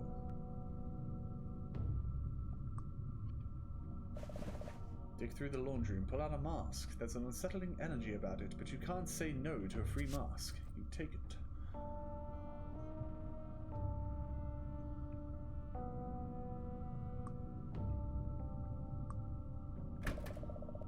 The washer door opens easily.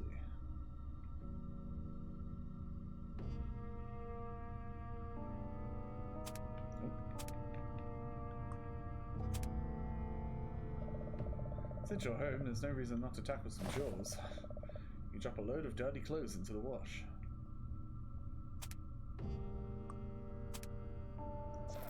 You pour what seems like a reasonable amount of soap into the appropriate drawer. You check the load again and shut the door. Now to turn it on. Pleased with your diligence, you start the laundry. Mum would be proud. The machine starts spinning its first cycle. It'll be a while before the wash is done. A shocker on Shock Street. Be proactive and start your laundry.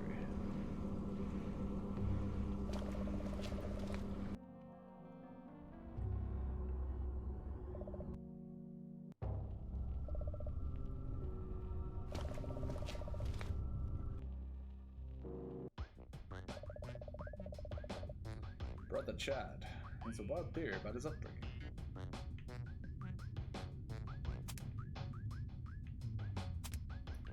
There's that one.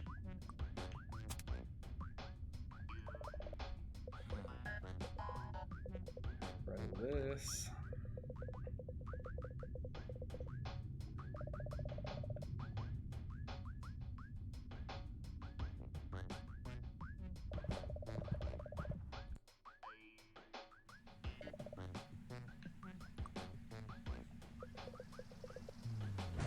Let's go.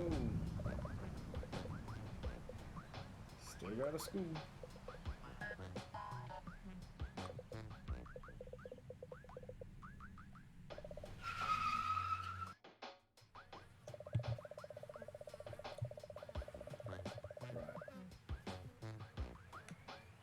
I'm gonna be right back in a second. I'm gonna make a drink. I've got 2 of the cats in here. I need to go check on the 3rd one, so I'll be right back. Give me a minute.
George was just asleep on the sofa downstairs, so...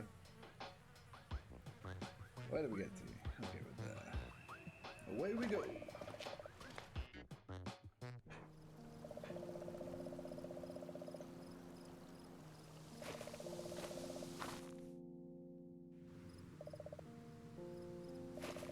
We'll see the werewolf.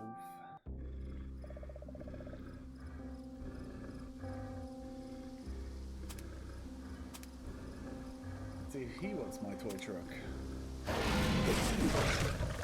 Hold out the toy truck for a moment before the beast swipes it away. Chuckling, he swipes away your arms too. Looks like you lost your game with the beast from the east. Don't feel too bad, it's a high-level adversary. Well, I'm fucking dead.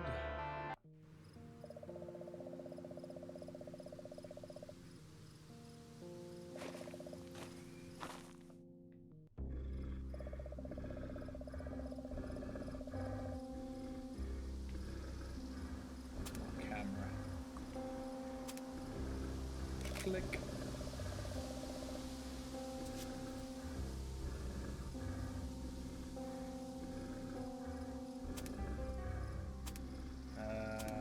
Shrunken head. Hold out the shrunken head with trembling hands. The beast falls to one knee and bows its head, submitting. Impressive loot. And then he fucks off.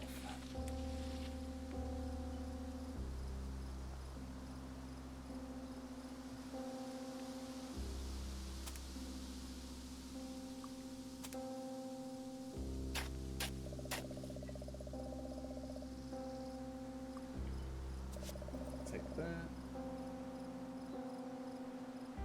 Back to Chad.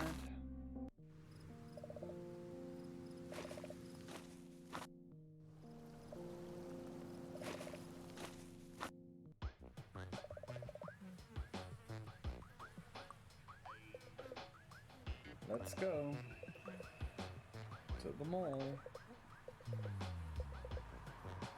Alrighty.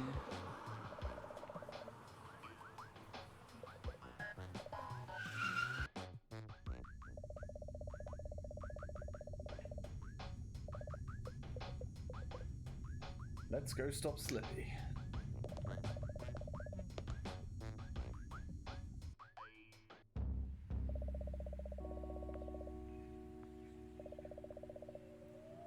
You can vaguely see someone on the other side of the glass.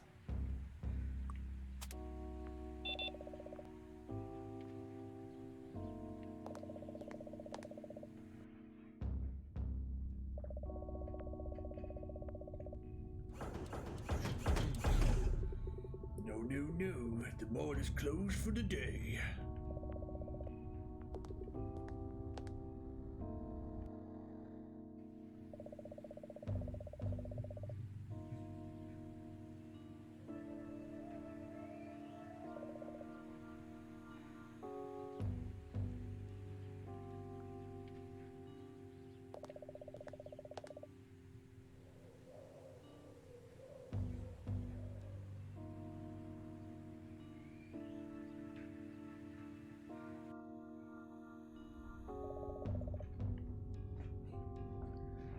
Let's save it here. Oh, here comes the sun. Doo doo doo.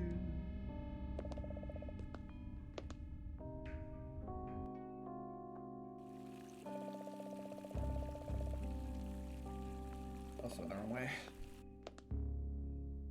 Oh, no.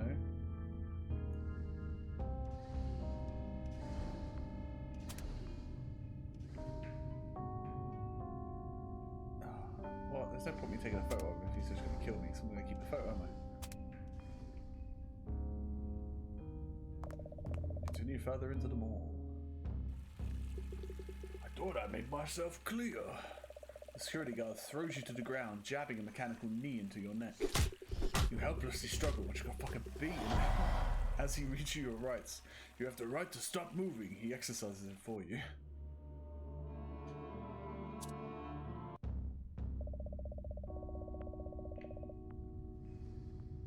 Still there, so that's nice.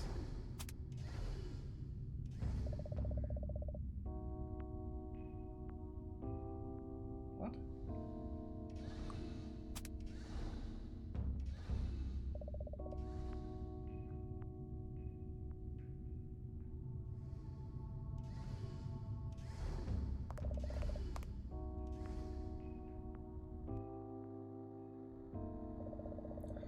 I just need to get a photo of him, so I just have to remember that. You find yourself standing near the demo unit of a very best in massage technology. I'm just going to take the oil, grab some happy times later. You pocket some massage oil. It was a free sample, right?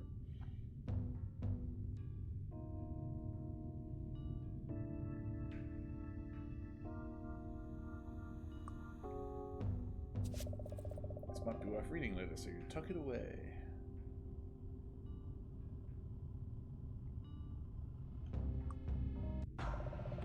Pull the mask over your face. Something doesn't feel right. You yank the mask off and find that you're gasping for air. What is this thing?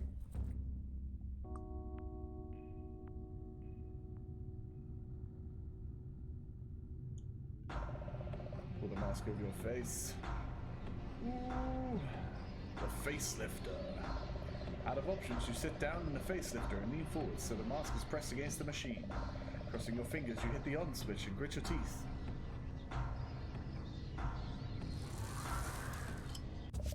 It worked. You're free of the haunted mask. You spitefully shove it into the very bottom of your bag. Heads, you lose. Pry the haunted mask off your face. With the giddy eagerness of a child sneaking extra dessert, you slip into the back passages. You're surprised at how much of a non-event this is. You're not sure what you were expecting, but this is just a hallway. Straight down the hallway. A dusty back hallway littered with junk. There are 4 exits. We'll go on left. You turn down the left hallway. A dusty hallway littered with junk. There are 4 exits. We're going right at this one. You walk down the hallway on your right. Going up this time. You walk straight down the hallway. Go right again. And right again.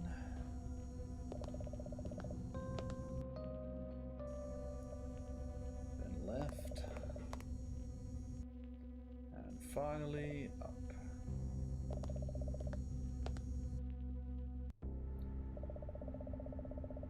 A large bank of monitors rises from a computer tunnel. This must be the command center of mall security.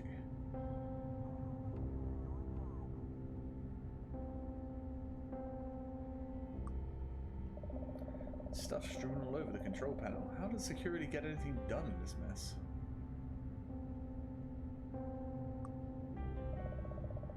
You sit down and focus on the screens.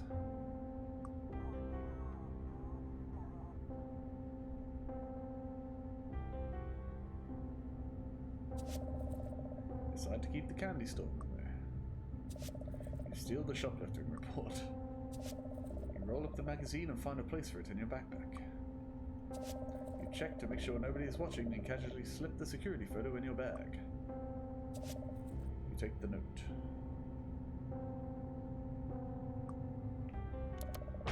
Press the button to drain the fountain and watch on the monitor as the water lowers and disappears.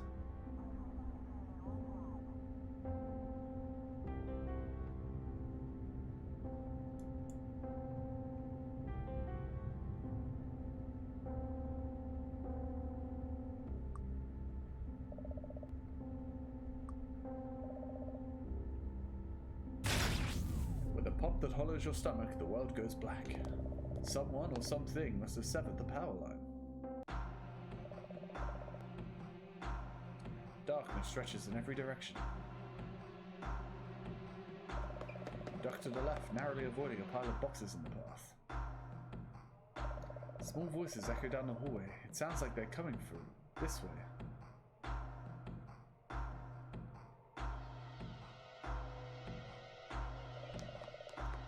Creep along what you think is a straight line, feeling for the wall as you go. Slam into a door, a knob digging into your ribs. Oh, Jesus. You catch your breath and hope that it doesn't happen again.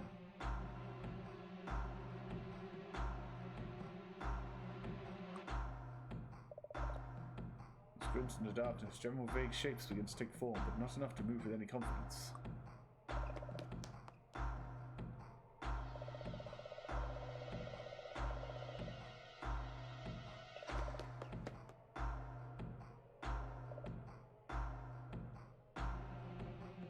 trying to die.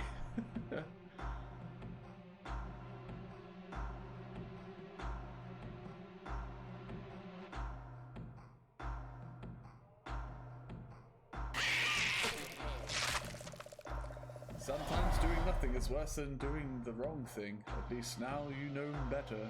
For next time. Yes, I did almost poo myself then.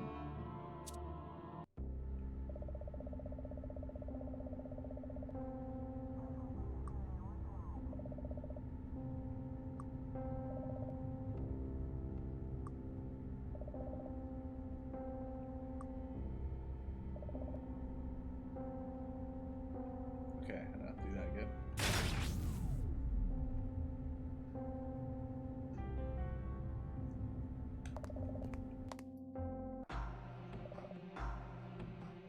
Up.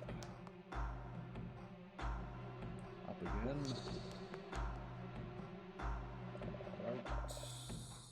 Eventually. Up.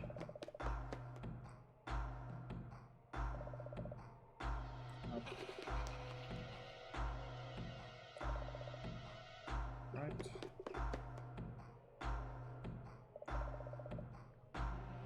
Up.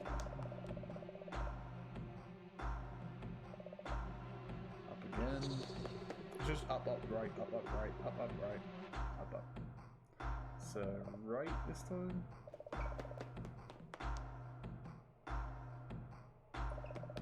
Up, and then one final one. Wait, didn't you already? There's no time to clench your thoughts. There's something shuffling towards you. You emerge from the corridors. Trick or trapped. Survived a power outage with no complications. You emerge from the corridors at the far end of the mall. You lean against the door, haggard breaths wrecking at your chest.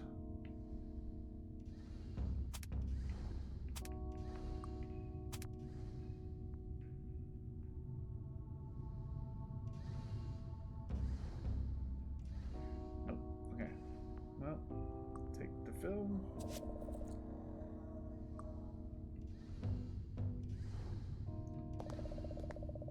You walk through the gaping entrance to Mayfield's, bracing for the wall of perfume. The sharp sting of 50 different perfumes assaults your senses the second you cross the threshold into Mayfield's. The flowery fog is especially thick today. You soon realize it's not a cloud of cologne, but a shroud of smoke, out of which steps a hunched figure, his eager grin dropping ill intent.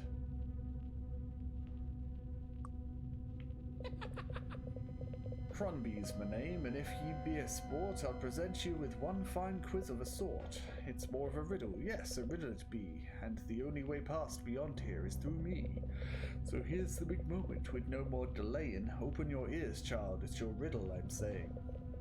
I'm an ocean breeze with a flowering field, a warm embrace, a refreshing shower. So roll that through your mind, wit ye quick as a dancer. When ye solve the puzzle, simply show me your answer. But I must be upfront and issue this warning, if ye answer me wrong, ye won't live to see morning.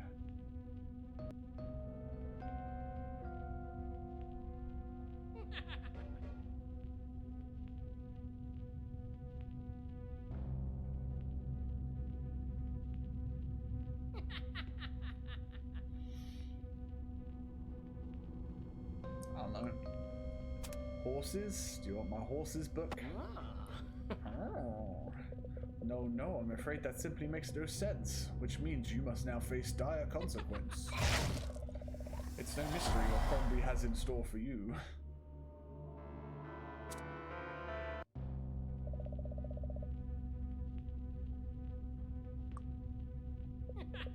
Forgot my clue, did you? Well, it's no cause for flogging. I'll restate the riddle to kickstart your noggin.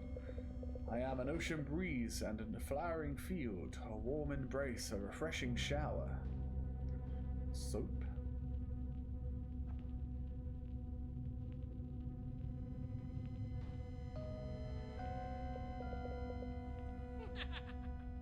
Do I still have the detergent?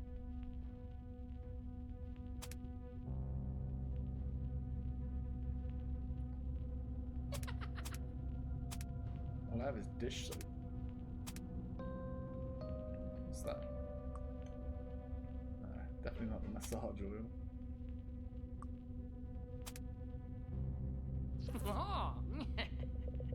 No, I'm afraid that simply makes no sense. Okay, well.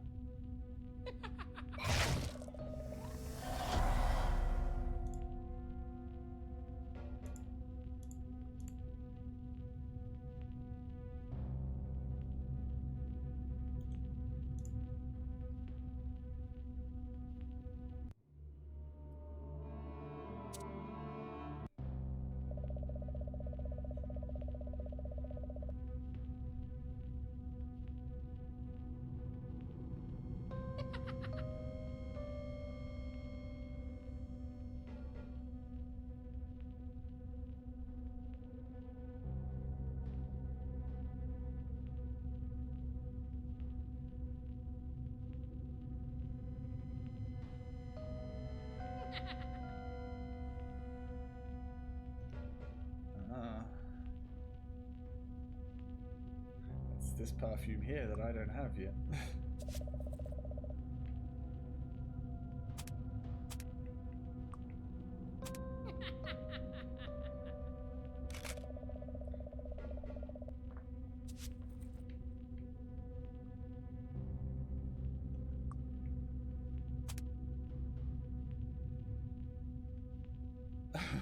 Okay.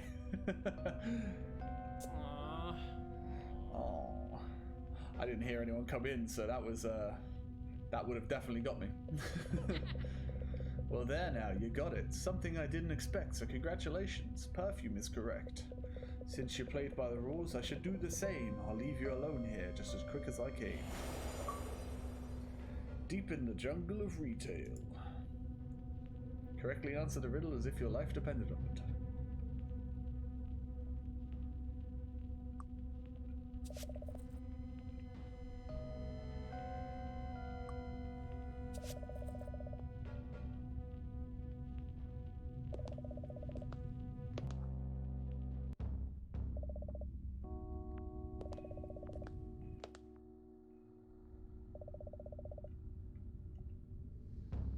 See him in the distance, so let me take a photo of him this time. There we go. Center the subject and snap a picture. A moment later, the photograph slides out.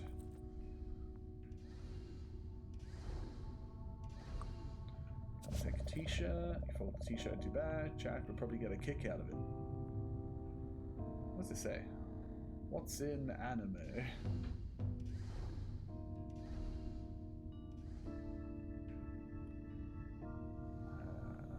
Bonsai tree.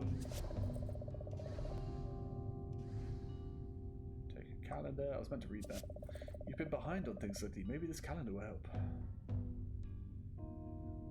Phone strap? So that's this. Yeah. You pick out a strap that catches your fancy and pocket it. Action figure. You take the action figure just in case you find time to play later.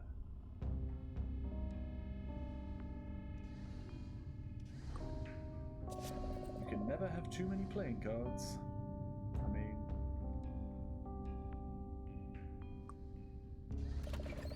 Carefully open the delicate chest and you're surprised to see there's a key inside. Pop the key out of the chest and into your pocket. You decide to have another look at the fountain. Just blinded myself. The fountain's been drained. Its decorative aspect is significantly decreased when empty. Lean over and snatch up as many coins as you can hold. You hope this doesn't mean your wish won't come true.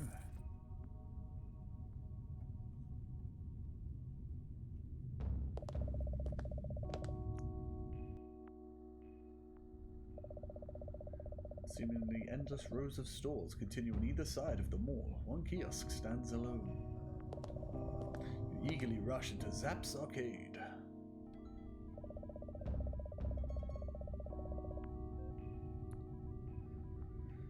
Zap's arcade glows around you. Games of every era and genre preserved for eternity in a dingy mall shop. Just gonna save it. I remember this being a bit weird.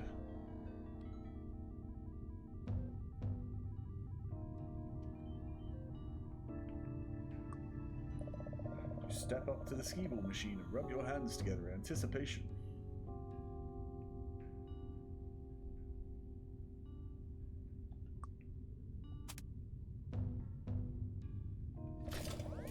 Each coin clatters down the slot. After a moment, 5 balls drop into the chamber with a very sharp crack.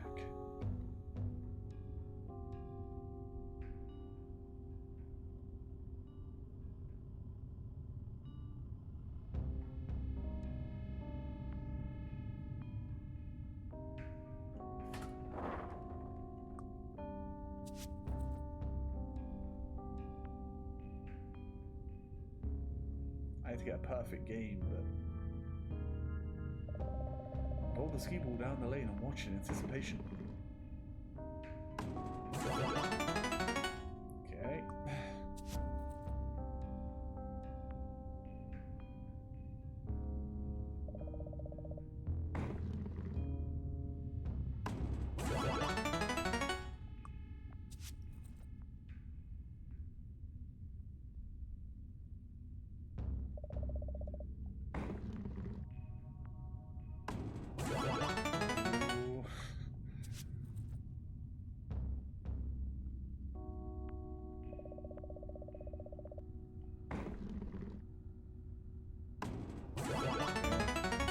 One more to go.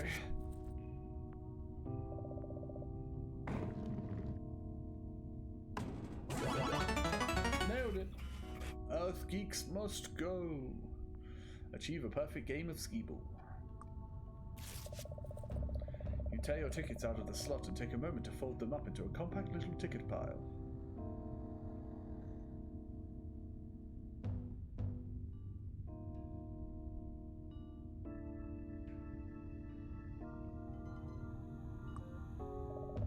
Kids bring their hard-won tickets here to exchange them for prizes.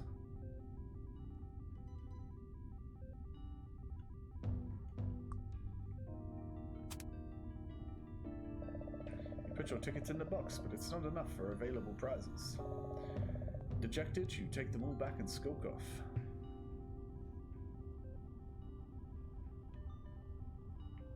Oh. 25 tickets, do I? How many do I need? I need 35.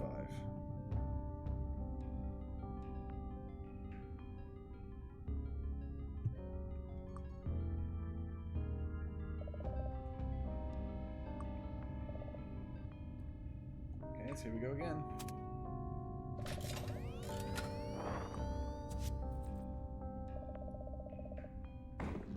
Oh.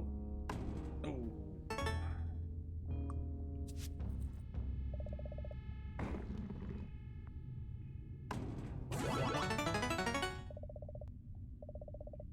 Yeah, I know how to play skee ball. I accidentally clicked on it. So it turns out it's just this lane that does it every single time. So I got quite lucky when I was trying to just do it down the middle, because it could have gone for the left one.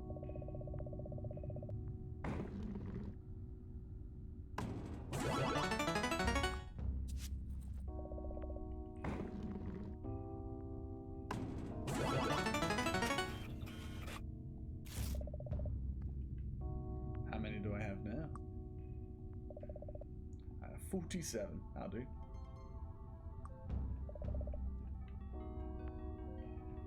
I wonder what happens if you keep going and save up like 50,000. Get the headphones over here. Looks like you can afford toy jewelry. You take your hard-earned jewelry and place it amongst your things.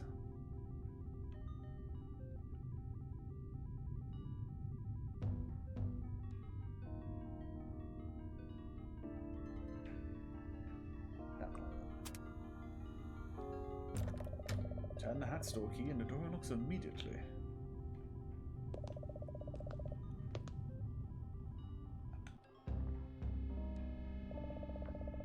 You're at an upscale hat store. There's a very pleasant leather smell about this place. These hats are all the store's primary trade. Several varieties are available. Take the sun hat.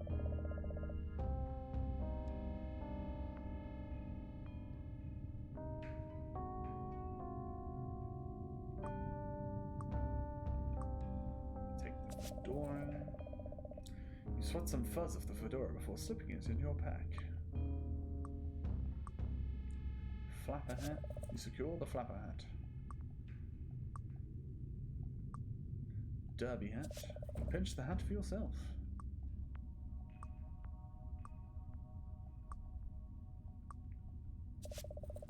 You fold the beanie into your things.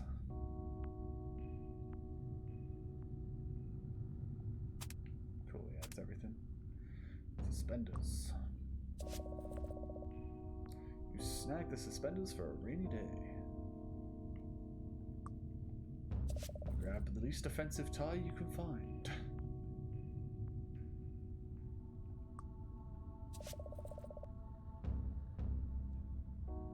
You load the film into your camera.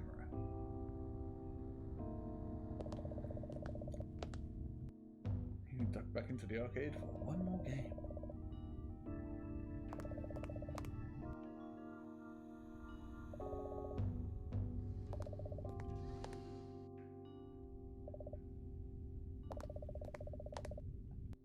Into Mayfields, into the woman's department.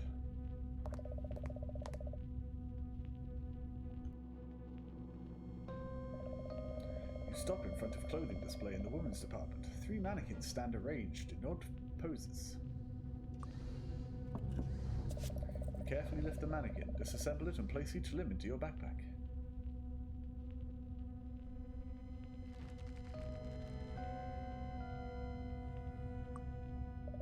You reach up to take the mannequin and immediately realize something is not right. Its torso, where you grabbed it, swivels around 180 degrees, loosening your grip. You look up to see its hands coming down at the base of your neck, which hurts considerably. The mannequin wraps its spindly limbs around your body and begins to squeeze, and never stops that you're aware of.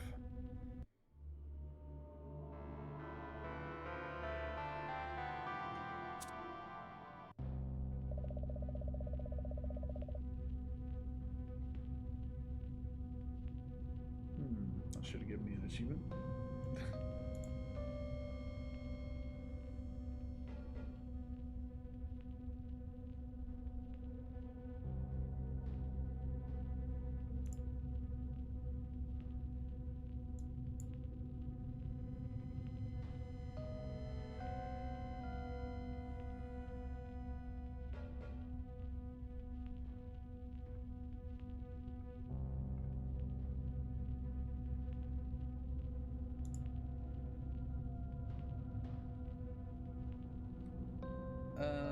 It's fine. There are more.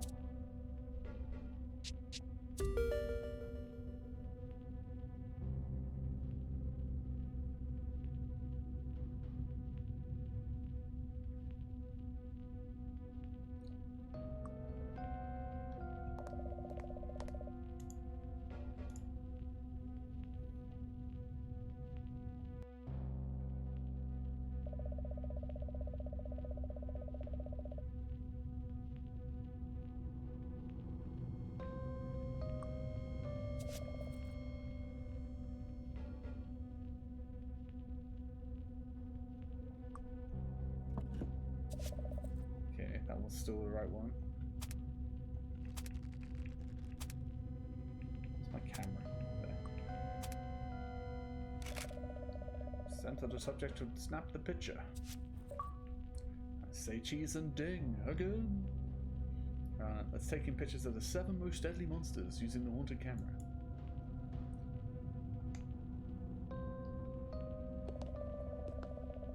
Push your way through the racks upon racks of clothes toward the fitting rooms. You're gripped with apprehension as you enter the fitting rooms, all 3 stalls shut.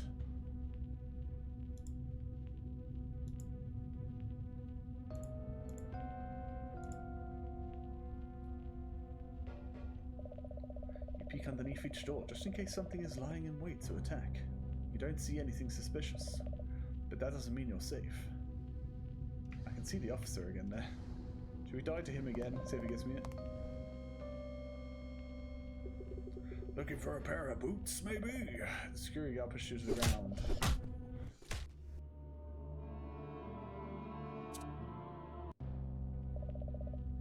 Okay. door slowly opens with an extended creak. Snag the jeans outfit. Take the receipt.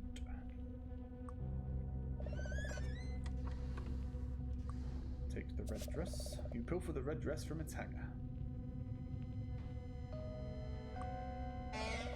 The door leaps out of your hands, slamming into the stool with a resounding bang. You take the green dress with you.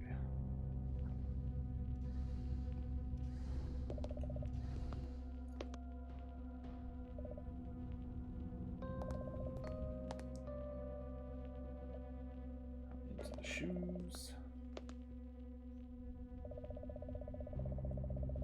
Racks upon racks of shoes line the walls and various displays scattered about. Definitely the shoe department.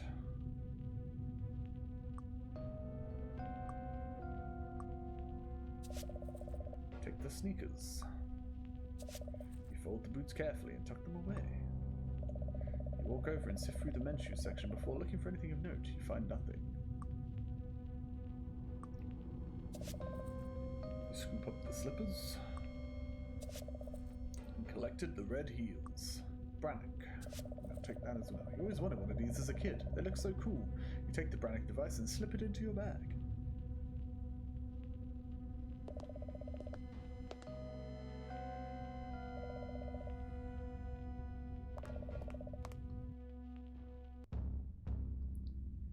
Keep heading backwards.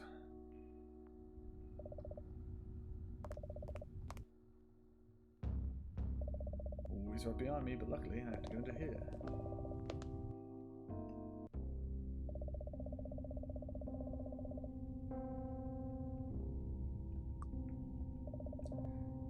You go to reach into the bin, but the candy reaches out first. It grabs your face in a vice grip of flavor and pulls you into the tiny plastic bin. You struggle, but it's no use. The creature doesn't bite you. It just keeps sucking until there's nothing left.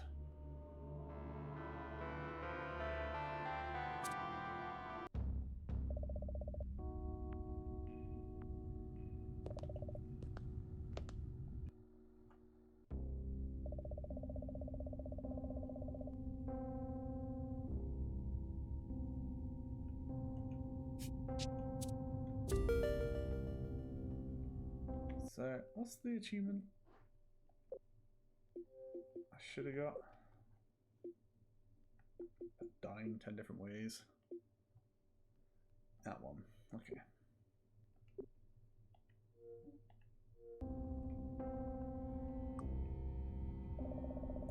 Find a way to get the cotton candy in your bag.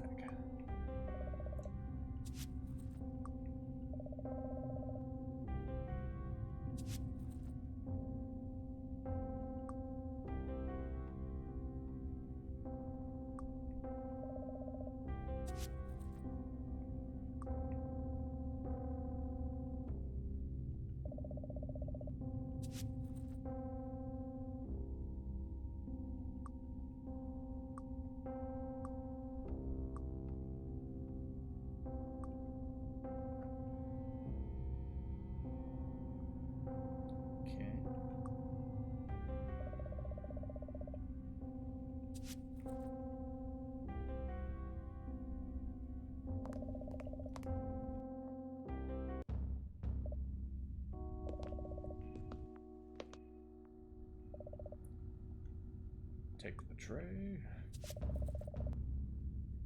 Never one to let opportunity pass you by. You help yourself to the plastic tray. Oh, there's that guy.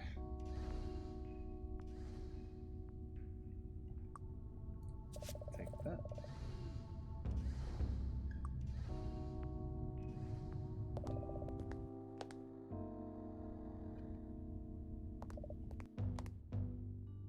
He's still there.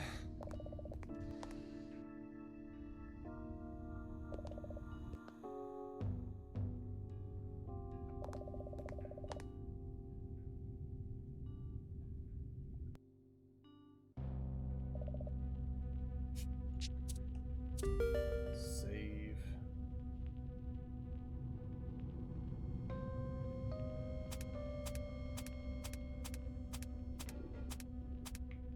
Damn it. Didn't know I could just go one that way. Plug your phone into the charger. Don't go to sleep. Charge your cell phone. Its battery power will increase as long as you leave it here.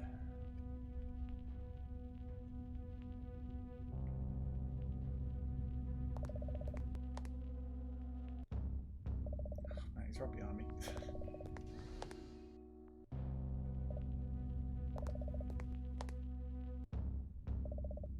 Now he's in front of me. How do you do that?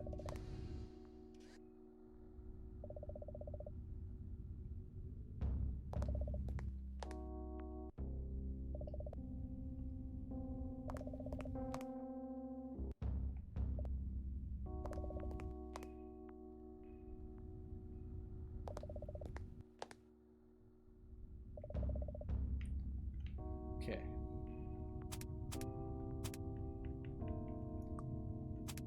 Mannequin. Just use there. You assembled a mannequin in a big empty space on the floor.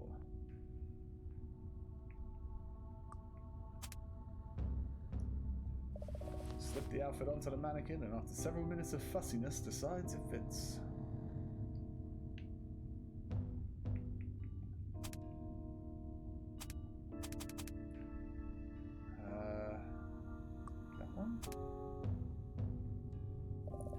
Gently reach around the mannequin and clasp the jewelry. It looks good.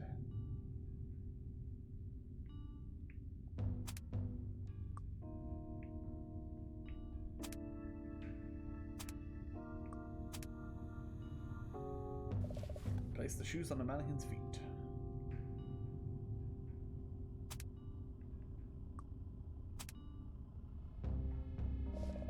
You pop the hat onto the mannequin's head, then you tilt it a little. No, never mind. Well, maybe.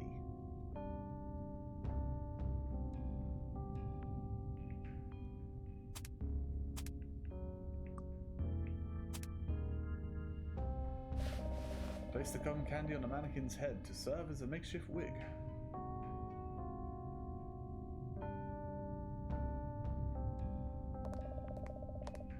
Proceed back to the main drag of the mall. With the mannequin set, you sneak away and hide. Sure enough, after a few minutes, a security guard rushes past. Success! That should keep him busy for a while. Now you're free to explore. The monster who cried girl. Recreate a crime scene to get the security off your scent. Mall is eerily quiet.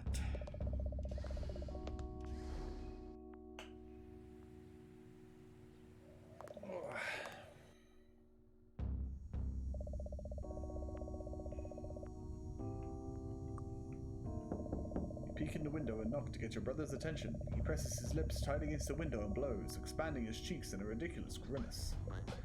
He stumbles out of the car. Really? I just got comfortable. Nah, I get it. So we have to head somewhere else? Afraid so. Yeah, thanks for chauffeuring me around all night. There's something I need first. No problem. What's our next destination? Home. Let's go home. Good idea. At least then I can see if Mum or Dad are home yet. You both climb in the car and Chad turns to you, making sure it's time to go. Off we go. Sorry, we're just driving back and forth. No worries. It's what big brothers do when creepy monsters invade the town. He speeds away from the mall toward home.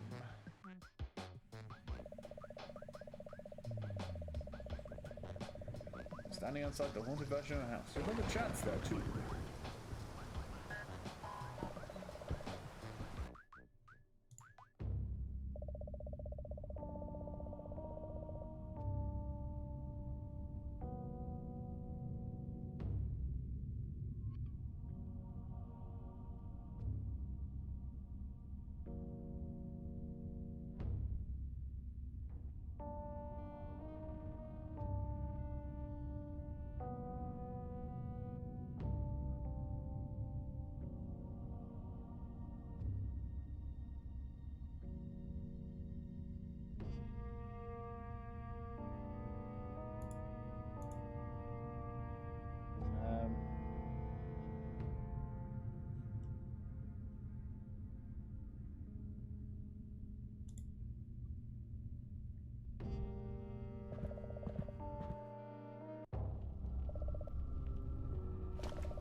I still have the haunted mask? I just realised. Okay. That's a way I can die if I need to.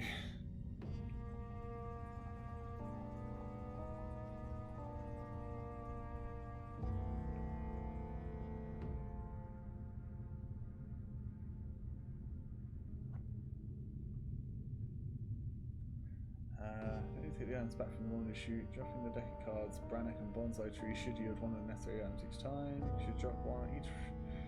You have to drop each item one at a time and then go pick up whatever comes out of the laundry chute in the laundry room, using the warp in area to back forth quickly. Random item less items down the chute to get them back. Okay.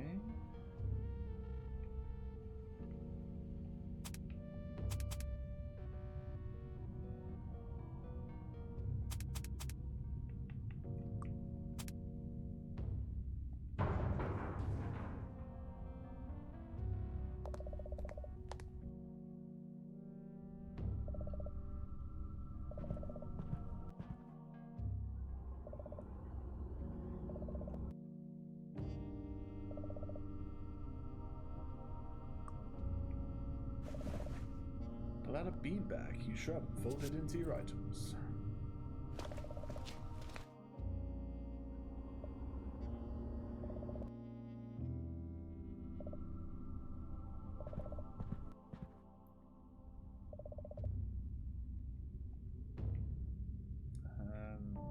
Next, bonsai tree.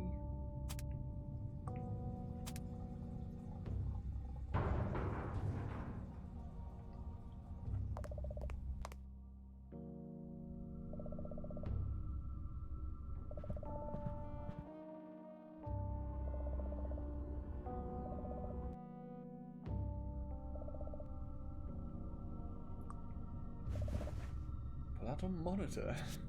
Oh, baby monitor.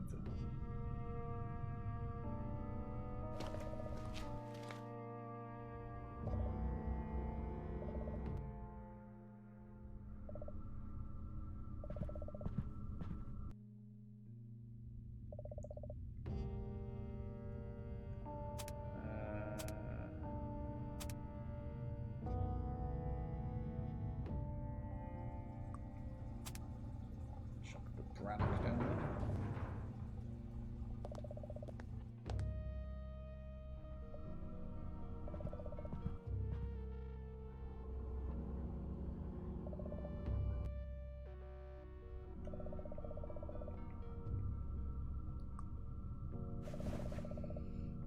Toy plane. Right, I need 2 more, but just gonna have to put random stuff down there.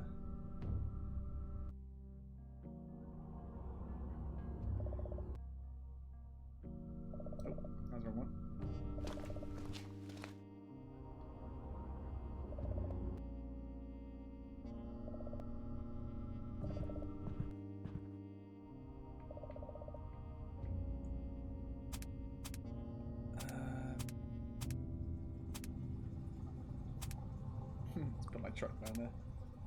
Finally got a use for the truck.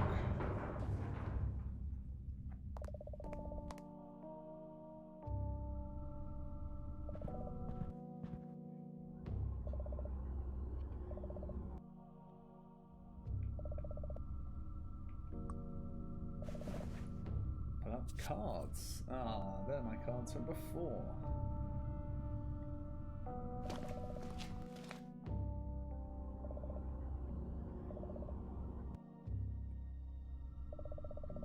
Damn it. So I got beanbag, baby monitor, and plane. So I need doll and puzzle cube.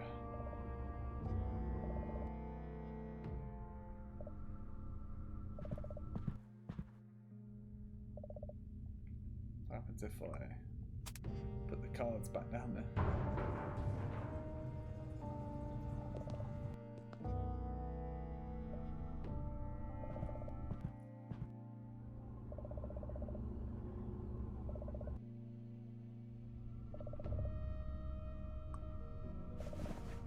Puzzle cube.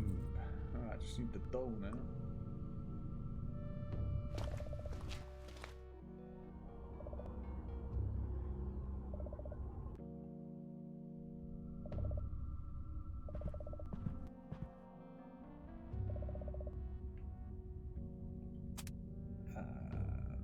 shoe.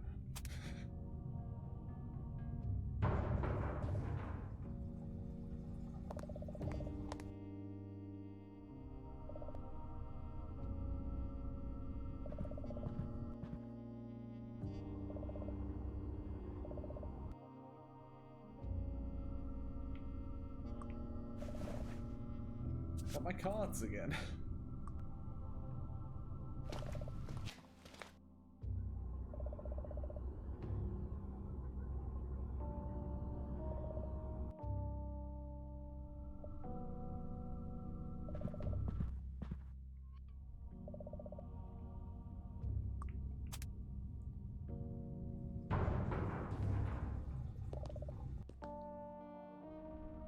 Hopefully, this will give me the last thing I need.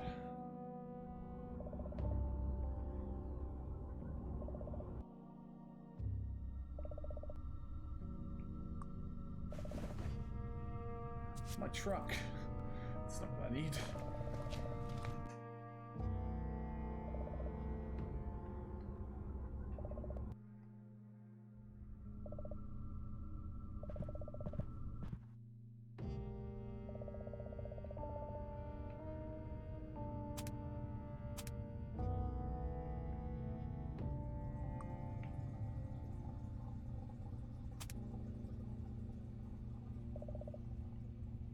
Wait, what?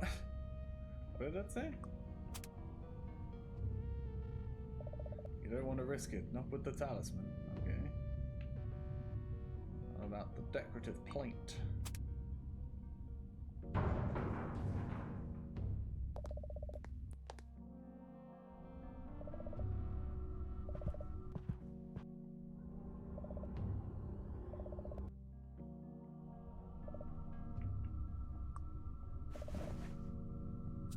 Cards back again. I just need the doll.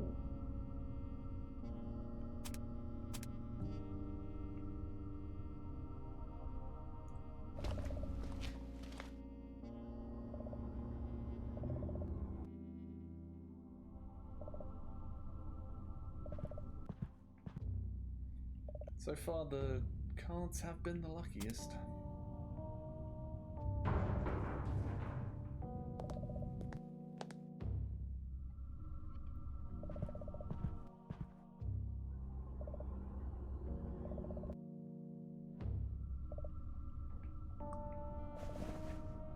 Brannick again.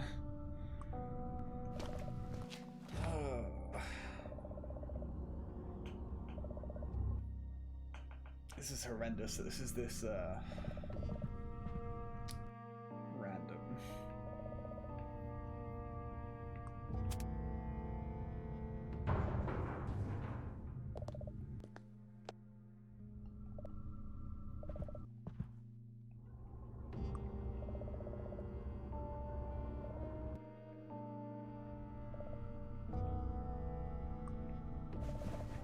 A doll. Yay. Knight of the Giant Inventory. Grab every item you possibly can. Be careful what you wish for, which is gather all the possible items dropped in the laundry chute.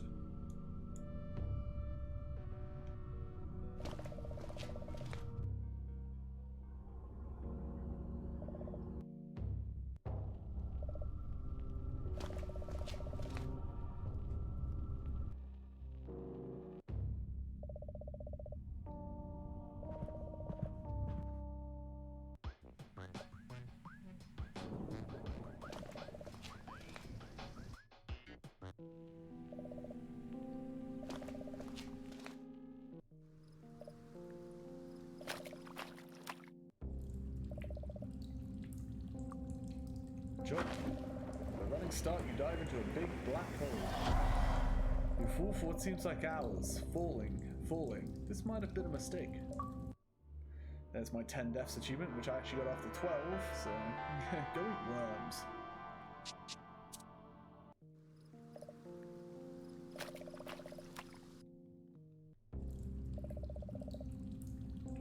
Alright, we're gonna drop loads of expendable items down here. There goes one. We do 10. 2. 3.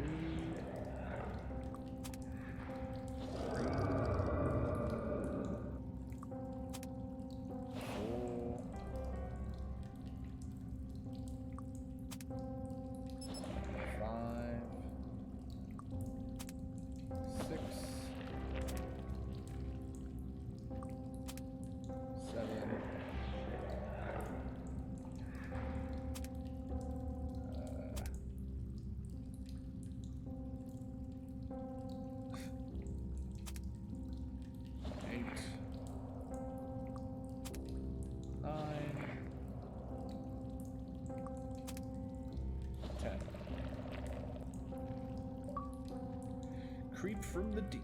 Toss 10 expendable items into the deep dark hole.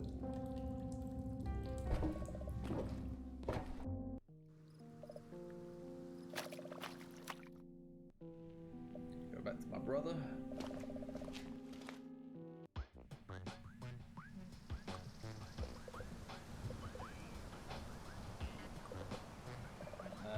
Go back to the mall.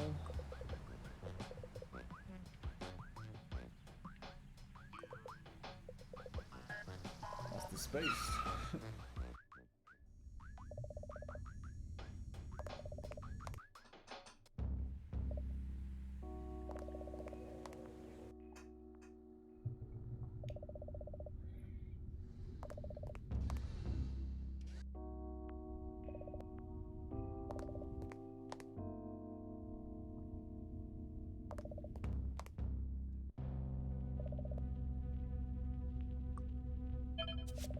Unhook your phone and slip it into your back pocket. You feel whole again.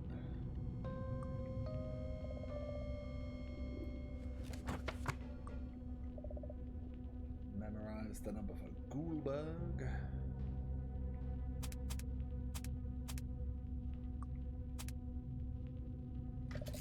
Slide a few coins into the slot. They make a very satisfying clatter as they disappear. Dial the number you memorized and wait, and it rings and rings. Someone picks up after a long silence. So this is the same as before.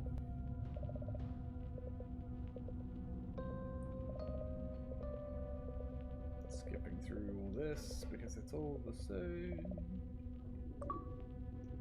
It came from Ohio. Track down R.L. Stein in the phone book and give him a call.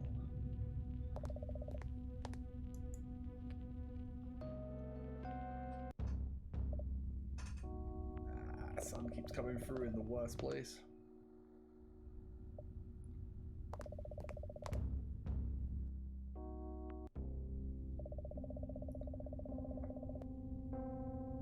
Right, we need fruit caps, fruit orbs.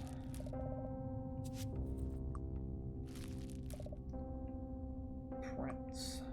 Oh, I realise that stands for chocolate, not cheese. That I said before.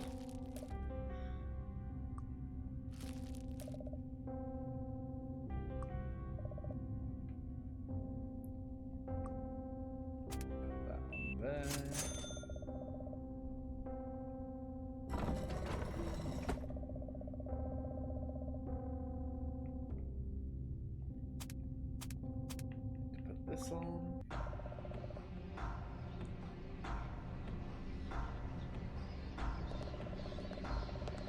Stealing a nerve, you press on to the bookstore and whatever waits still beyond. Oops. Is it Slappy?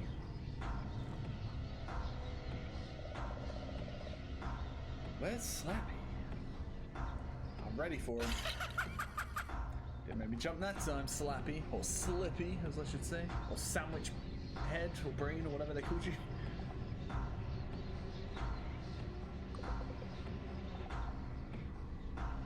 Stammer it out. Sincere. Whatever. Challenge. Sandwich for brains. Scrutinize. Shrug. Made you look.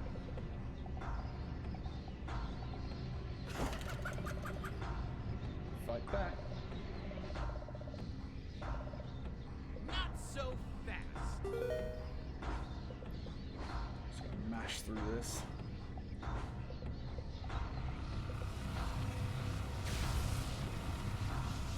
Get in the book! Excellent. Benny boy.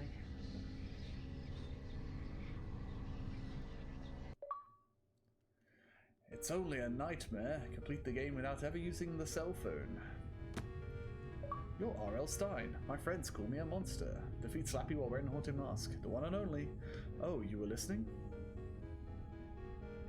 Had to make an entrance. Good writing is all about timing, and it's time we put these monsters away for good. Every story R.L. Stein types comes to life, so he keeps them locked inside special manuscripts.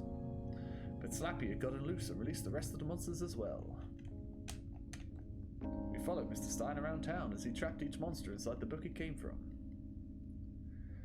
It took most of the evening, but after the trapped and final ghoul, it was time to say goodbye.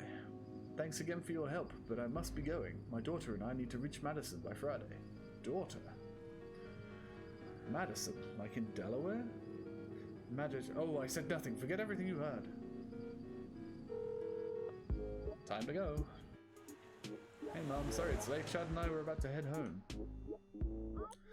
Oh, you bet you were. You get back here this minute. Oh, we had the craziest day. You wouldn't believe. Save it. I don't want excuses. I want to know what on earth you did to the house. I mean, honestly, I expect this kind of chap. My goodness, the whole house is something. Everything on the floor, left the fridge open, can't even go upstairs without being so angry.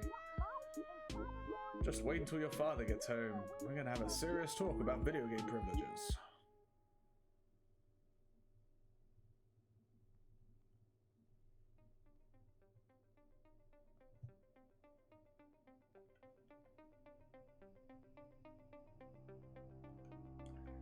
Right, all I have to do now is just drain my phone battery and do the end again.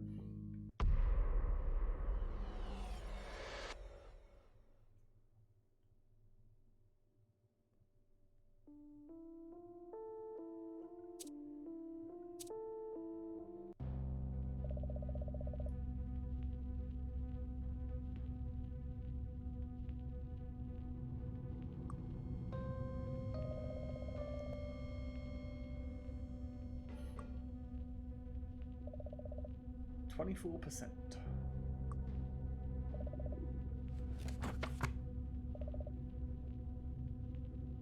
Memorize the number.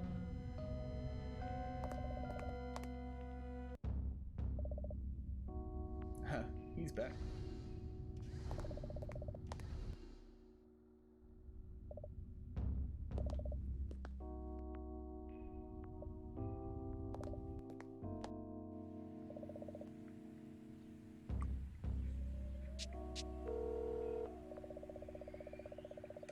Alright, skip through this dialogue again.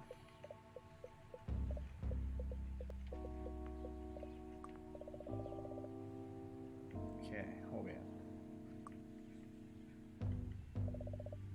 21%. Gnomes. Mannequins. Never once looked at them, though.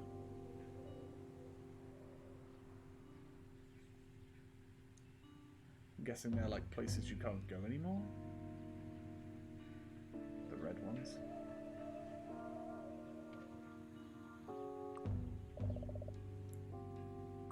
What if I call my brother?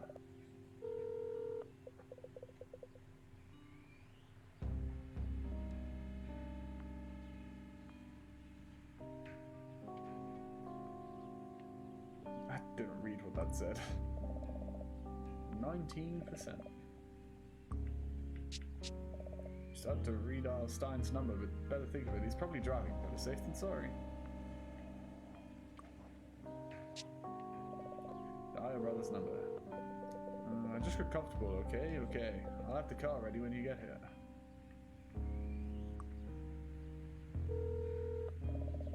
Call your mother and the phone rings twice before she picks up. Hi, honey. Honey, can you hear me? Hello? Try turning up the sound on your phone, sweetie. How about now? Turn up the volume, okay? Just listen, okay, honey? Listen. Turn up the volume. Maybe it's just a bad connection. She hangs up. 15%. You dial 411, hoping for some information about what's going on. A chirpy voice begins to play. Thank you for calling information. Due to an unexpectedly large call volume, all our operators are busy. Please use our automated system to seek out the answer for your question. Have you considered your control options lately? Life can be more fulfilling than pointing with the cursor and selecting options from the drop-down. For example, traveling between areas is a breeze if you press and hold the directional on the D-pad. This is also a handy way to identify any unlocked exits from your current area. If there's one constant in life, it's selection. We as a species constantly selecting things. Wouldn't it be nice if there was a way to speed up the natural act of selection? Good news, there is! Obviously, the most basic way to select is the A button. But sometimes you know exactly what we want, and you don't need the verb menu to get in the way. What if it's a boat you're in? Try pressing left trigger instead. It automatically looks at an object. Want to take it, use it, or otherwise interact? Right trigger will perform that action immediately. I did not know that, and I've almost finished the game. Main menu. All your inventory is valuable. It's where you keep all your stuff, after all. You can instantly jump to your inventory by pressing the Y button. You can press select inventory items along the way as any other object. As your inventory grows, you won't be able to view everything on a single page. You can navigate through your inventory quickly using left bumper and right bumper. Wow, all these things I did not know. You get tired of hacking through the phone tree and hang up. You can always call again later if you have any questions. 14%.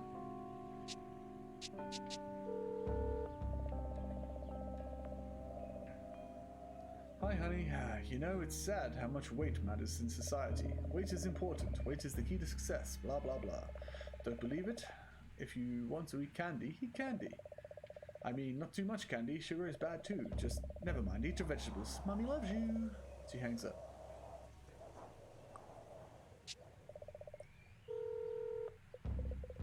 Need a ride? Okay, I'll be waiting. 11%. God, it takes forever.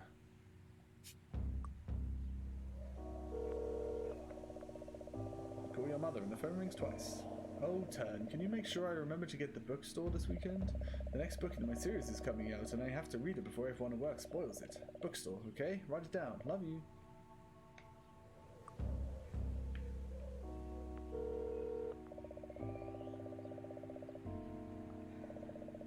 Sorry, honey, no time to talk right now. I'm heading into a meeting. Love you, bye.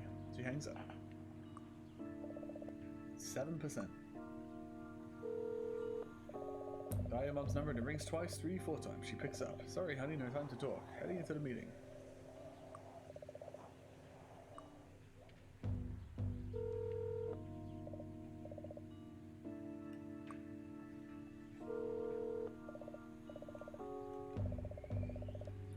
The phone seems to be okay, but by the time you recover, your mum's long since hung up. 3%. Still ringing, still ringing. You hang up. The battery is too low to do that. 0. Okay, away we go.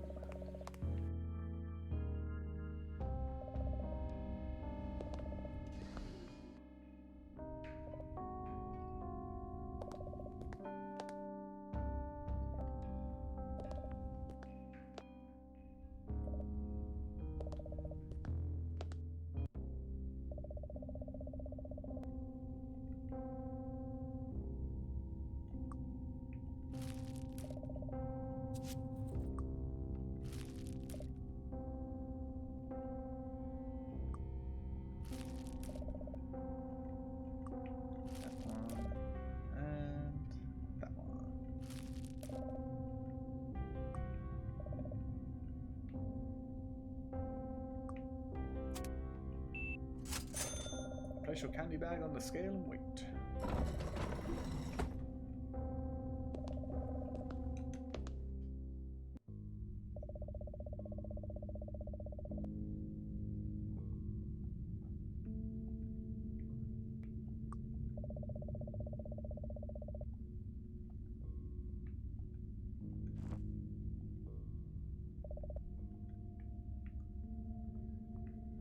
Slappy!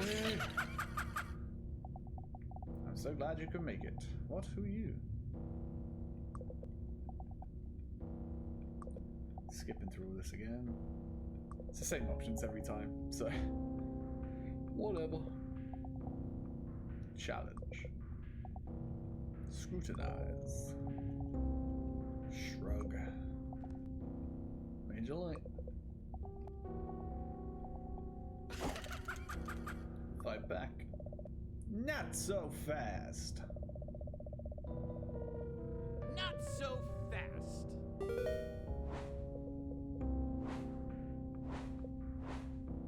Skip through this again. This will be the last achievement. Be for completing the game after draining your phone battery to 0%.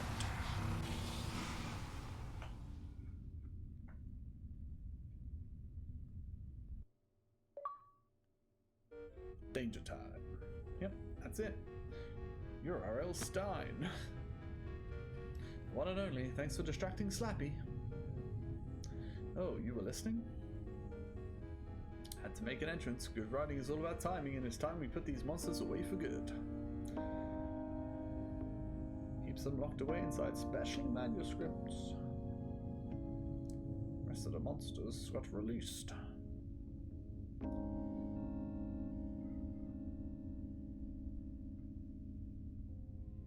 Took most of the evening, but after he chopped the final ghoul, it was time to say goodbye.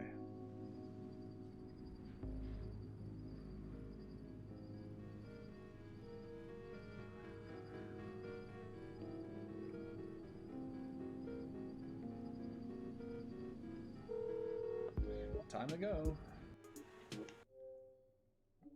Oh, I was hoping that would play out in the background.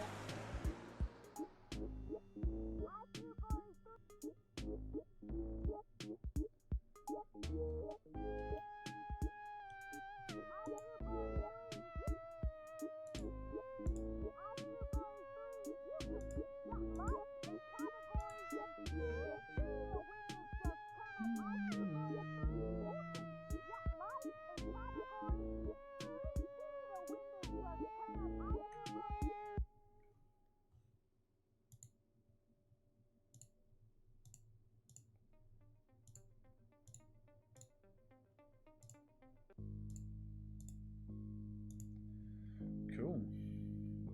So as soon as this goes away,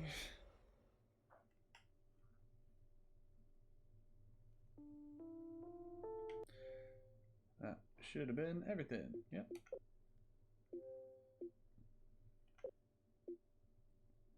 Ooh, yeah. I like 360 achievement tiles, they're really cool. But yeah, that was Goosebumps the game. So, yeah, that was fun. It was fun both times, but yeah, like I said at the beginning, definitely recommend playing this by yourself, trying to just figure it out. But if you watched this entire video so far, you're not going to bother, are you? So, nah. Right, I'm going to play another game, but I need to switch from my 360 to my Xbox One, which means I need to change over cables again and stuff. So, just give me a minute, and I'll be right back. But I'm going to end this video and start another one in a second. So, thanks for stopping by, and I hope you enjoyed that. That was fun. And I'll be right back. I'll see you in a minute. Bye.